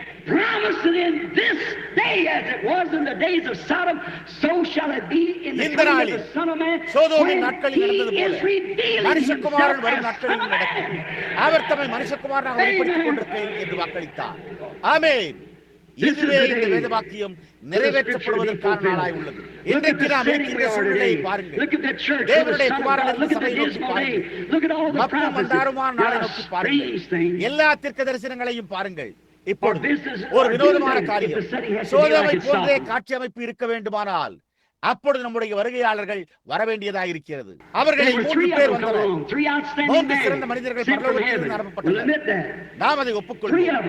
அவர்களில் 3 பேர். ஒருவர் ஆபிரகாமோடு தங்கியிருந்தார். அவர்கள் யாவரும் அங்கே துவங்கினர். ஆனால் ஒருவர் ஆபிரகாமோடு தங்கியிருந்தார். மற்றவர்களும் சோதோமிற்கு சென்றனர். அது சரியா? ஆபிரகாம் ஆபிராம் என்பதிலிருந்து ஆபிரகாம் என்று பெயர் மாற்றப்பட்டிருந்தான். உண்மையா? உலகத்தின் சபை சரித்திரத்தில் ஒரு முறை கூட ஒரு சுவிசேஷகர் அதற்கு இந்த நாள் வரை ஹாம் என்ற ஒரு பெயரோடு முடிவடைகிறவர் சென்றதே இல்லை. பில்லி கிரஹாம். அது சரியா? கிரஹாம் 6 எழுத்துக்கள், ஆபிரகாம் 7 எழுத்துக்கள். ஆனால் கிரஹாம் 6 எழுத்துக்களை கொண்டவர். அதுதான் உலகத்தில் உள்ள மனிதன். பார்த்தீர்களா? இன்றைக்கு அங்கே வெளியே சென்றவர்கள் யார் என்று பாருங்கள். அவர்கள் பரலோகத்திலிருந்து வந்த செய்தியாளர்கள். பில்லி கிரஹாமை போல மனம் திரும்புதலை இவ்வளவு தெளிவாக பிரசங்கிக்கிற ஒரு மனிதன் பூமியில் உண்டா? பில்லி கிரஹாமை போன்று ஜனங்களின் மேல் ஒரு பாதிப்பை உண்டு பண்ணி இருக்கிற மனிதன் உண்டா? சர்வதேச அளவில் ஒரு மனிதனும் இருந்ததில்லை. இங்கே அமெரிக்காவில் இருந்தனர். ஆனால் பில்லி கிரஹாம் உலகம் முழுவதும் அறியப்படுகிறார். அவர் எங்கே அழைக்கிறார் என்று பார்த்தீர்களா? சோதோமில் இருந்தே ஓரல் ராபர்ட்ஸ் அவர் பெற்றுக்கொண்ட தன்னுடைய குழுவை பெந்தேகோஸ்தே சபையினரோடு அங்கே இணைத்துக் கொண்டார்.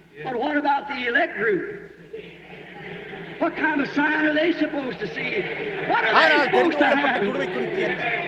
அவர்கள் எந்த விதமான ஒரு அடையாளத்தை காண வேண்டும். அவர்கள் என்ன பெற்றிருக்க வேண்டும்? அல்லேலூயா! சாயங்காலத்திலே வெளிச்சம் உண்டாகும்.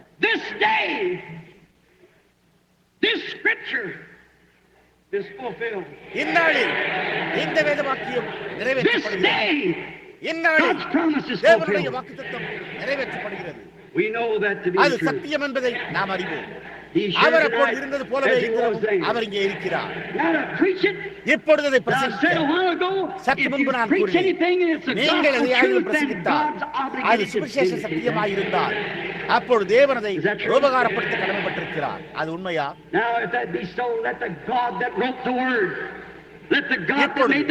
அது அவ்வாறே இருக்குமானால் வார்த்தையை எழுதிய தேவனாயிருக்கட்டும், தீர்க்க தரிசனத்தை உரைத்த தேவனாயிருக்கட்டும், வார்த்தையின் தேவனாகிய தேவன் அவர் இன்னமும் தேவனாய் இருக்கிறார் என்பதை நிரூபிக்கட்டும். எலியா மலையின் மேல் ஏறினபோது எலிசா எலியாவை கவனித்து பார்க்க சென்றார். அவர் எனக்கு இரட்டிப்பாக ஒரு பங்கு வேண்டும் என்றார். எலியா உடுத்தியிருந்த சால்வை எலிசாவின் மேல் விழுந்தது. அவன் நடந்து சென்று அந்த போர்வையை இரட்டிப்பாக மடித்து ஆற்றில் அடித்து எலியாவின் தேவன் எங்கே என்று கேட்டார். எலியாவுக்கு சம்பவித்த அதே காரியம் எலிசாவுக்கும் சம்பவித்தது. அதே சுவிசேஷம், அதே வல்லமை, நேற்றை அதே மனுஷகுமாரன் என்றென்றுமாயிருப்பார்.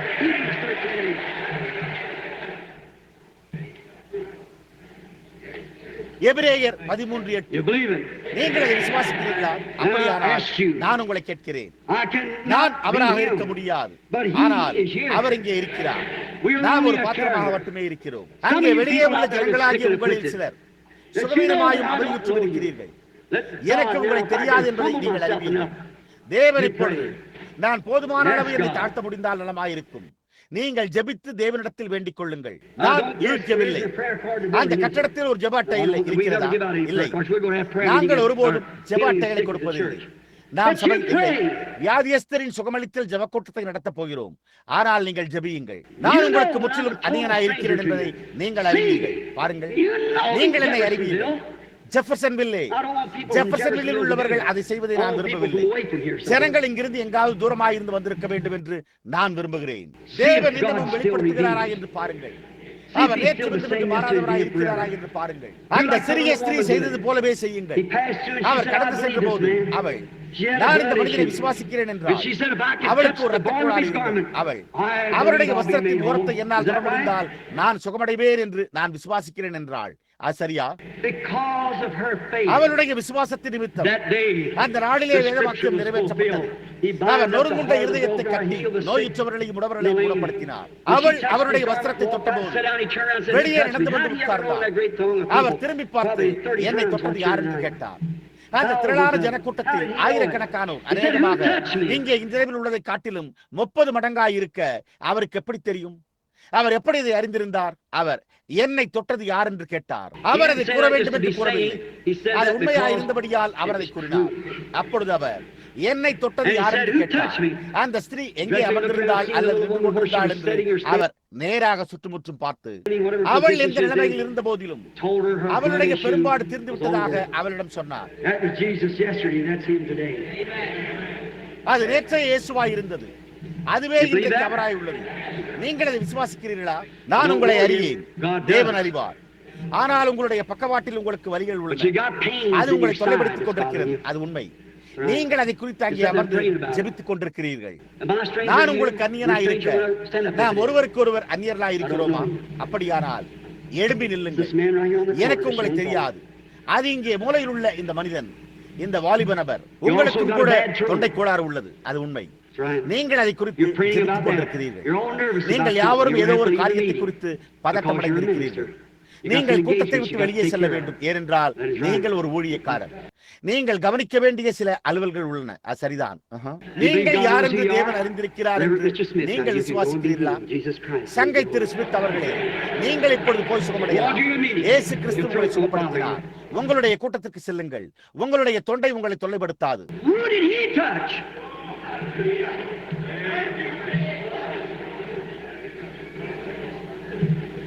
அவர் யாரை தொட்டார்? இங்கே பின்னால் ஒரு மனிதன் உட்கார்ந்து கொண்டிருக்கிறார். அவர் அவதியுற்றுக் கொண்டிருக்கிறார். அவர் தன்னுடைய இடது நுரையீரலில் ஒரு கட்டியுடையவராக இருக்கிறார். அவர் இங்கிருந்து வரவில்லை. நீர் ஒரு சுரங்க தொழிலாளியாக இருந்து வருகிறீர். அது சரிதான். நான் உங்களுக்கு முற்றிலும் ஒரு அந்நியன். அது உண்மையானால் உங்களுடைய கரத்தை ஆட்டுங்கள். உங்களுடைய இடது நுரையீரலில் கட்டி உள்ளது. நீங்கள் உடனே ஒரு அறுவை சிகிச்சை செய்ய வேண்டும். அது சரியா? நீங்கள் இங்கிருந்து வரவில்லை. நீங்கள் நகரத்திற்கு வெளியிலிருந்து வந்திருக்கிறீர்கள். நீங்கள் வெர்ஜீனியாவில் இருந்து வருகிறீர்கள். அது உண்மை. நீங்கள் யார் என்று தேவன் அறிந்திருக்கிறார் என்று நீங்கள் விசுவாசிக்கிறீர்களா? திருமிச்சல், அது உண்மை. வீட்டுக்கு சென்று சுகமாயிருங்கள். இயேசு கிறிஸ்து உங்களை சுகமாக்குகிறார். அந்த மனிதனை கேட்டு பாருங்கள். என் வாழ்க்கையில் அவரை ஒருபோதும் கண்டதே இல்லை. அவர் அங்கே உட்கார்ந்து ஜெபித்துக் கொண்டிருந்தார். இந்த நாளில் இந்த வேதவாக்கியமே சாராள் கூடாரத்தில் இருந்தது போல ஏதோ ஒரு பெண்மணி இங்கே எனக்கு பின்னால் உட்கார்ந்து கொண்டிருக்கிறார். அவள் ஒரு மகளுக்காக ஜெபித்துக் கொண்டிருக்கிறாள். எழுந்து நில்லுங்கள். அந்த மகள் இங்கே இல்லை. அந்த குமாரத்தியாகி அவள் தூரத்தில் இருக்கிறாள். இயேசுவினிடத்தில் ஒரு ஸ்திரீ வந்தபோது இருந்த விதமாகவே நீங்கள் இருக்கிறீர்கள். அவள் ஒரு பிசாசினால் பலவிதமாக துன்புறுத்தப்பட்ட ஒரு பெண்ணை உடையவளாய் இருந்தாள். அந்த பெண் பிசாசினால் பீடிக்கப்பட்டிருக்கிறாள். அவள் இங்கே இல்லை. நீங்கள் வட கரோலினாவில் இருந்து வந்திருக்கிறீர்கள். நீங்கள் அதை விசுவாசிக்கிறீர்களா? அதுதான் உண்மை, இல்லையா? திருமதி ஆர்டர்ஸ், நீங்கள் வீட்டுக்கு செல்லலாம். நீங்கள் உங்களுடைய முழு இதயத்தோடு விசுவாசித்தால் சென்ற நாட்களில் இயேசு கிறிஸ்து சுகமடைந்து விட்டதாக கூறப்பட்டது போன்றே உங்களுடைய குமாரத்தியை நீங்கள் கண்டறிவீர்கள். இந்நாளில் இந்த வேதவாக்கியம் சோதோமின் அடையாளம், மேம்பட்ட வித்தின் அடையாளம், மாம்சப்பிரகாரமான சபையின் அடையாளம். இந்நாளில் இந்த வேதவாக்கியம் உங்கள் மத்தியில் நிறைவேற்றப்படுகிறது. நீங்கள் அதை விசுவாசிக்கிறீர்களா? நீங்கள் அவரை இப்பொழுதே உங்களுடைய இரட்சகராகவும் சுகமளிப்பவராகவும் ஏற்றுக்கொள்கிறீர்களா? நீங்கள் எழும்பி நில்லுங்கள். நீங்கள் ஒவ்வொருவரும், நான் என்னுடைய சுகமளித்தலை ஏற்றுக்கொள்கிறேன், நான் அவரை என்னுடைய இரட்சகராக ஏற்றுக்கொள்கிறேன், நான் அவரை என்னுடைய ராஜாவாக ஏற்றுக்கொள்கிறேன் என்று கூறுங்கள். ஒவ்வொருவரும் எழுந்து நில்லுங்கள். இந்த நாளிலே நண்பர்களே கவனியுங்கள். அவர் வேதவாக்கியத்தை வாசித்து சிலருடைய கண்களையாவும் அவர் மேல் நோக்கமாயிருந்தது. அவர் அவர்களை நோக்கி பார்த்து, இன்றைக்கு இந்த வேதவாக்கியம் நிறைவேறிற்று என்றார். நாம் கடைசி நாளில் வாழ்ந்து கொண்டிருக்கிறோம் என்பது ஒரு டஜன் அல்லது அதற்கு மேற்பட்ட அத்தாட்சிகளோடு நான் வேதவாக்கியங்களை வாசித்திருக்கிறேன். இயேசு கிறிஸ்து பூமிக்கு திரும்பி வருவதை இந்த சந்ததி காணும். இன்றைய மீண்டும் நான் உங்களுக்கு சொல்லுகிறேன், இந்நாளில் இந்த வேதவாக்கியம் உங்கள் பார்வையில் நிறைவேறி உள்ளது. டூசானில் உள்ளவர்களே, கலிபோர்னியாவில் உள்ளவர்களே, நியூயார்க்கில் உள்ளவர்களே, இந்த தொலைபேசி இணைப்புகளில் உள்ளவர்களே, இந்த நாளில் இந்த வேதவாக்கியம் உங்களுடைய பார்வையில் நிறைவேறி உள்ளது.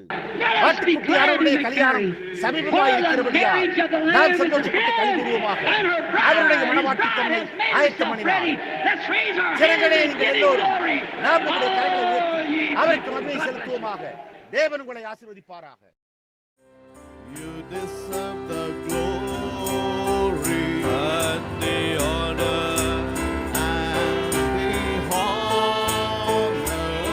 Lord, we lift our hands in worship.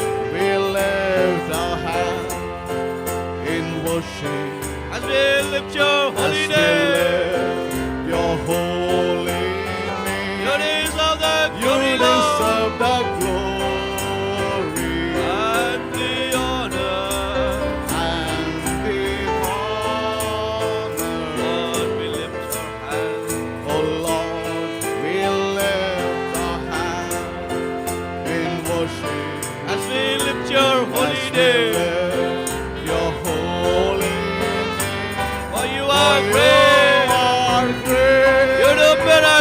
So great, Lord, miracle, so great. Lord, there is no one else like you. There is no one else like you. There is no one else like you.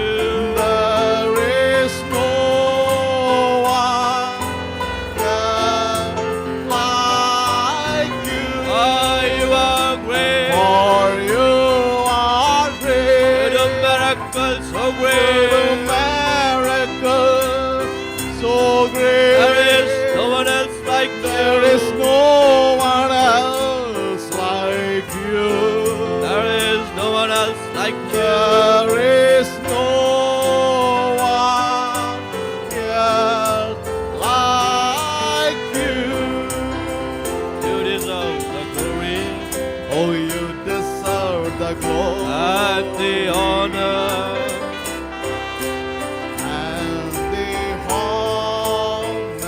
We lift our hands in worship. Oh Lord, we lift our hands in worship as we lift your holy name. Your holy name. You deserve the glory, Lord. You deserve the glory and the honor and the honor. Lord, we lift your hands. Oh Lord, we lift our hands in worship as we lift your holy name. Your holy name. Oh, you are great. You're a miracle. You're a miracle.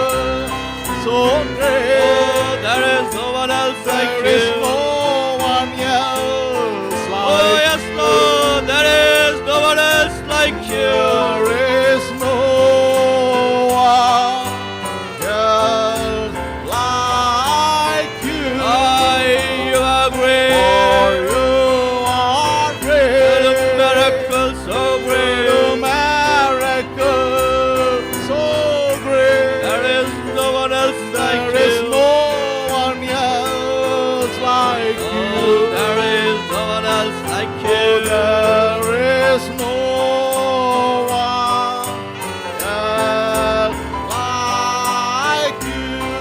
மகிமை உமக்கே,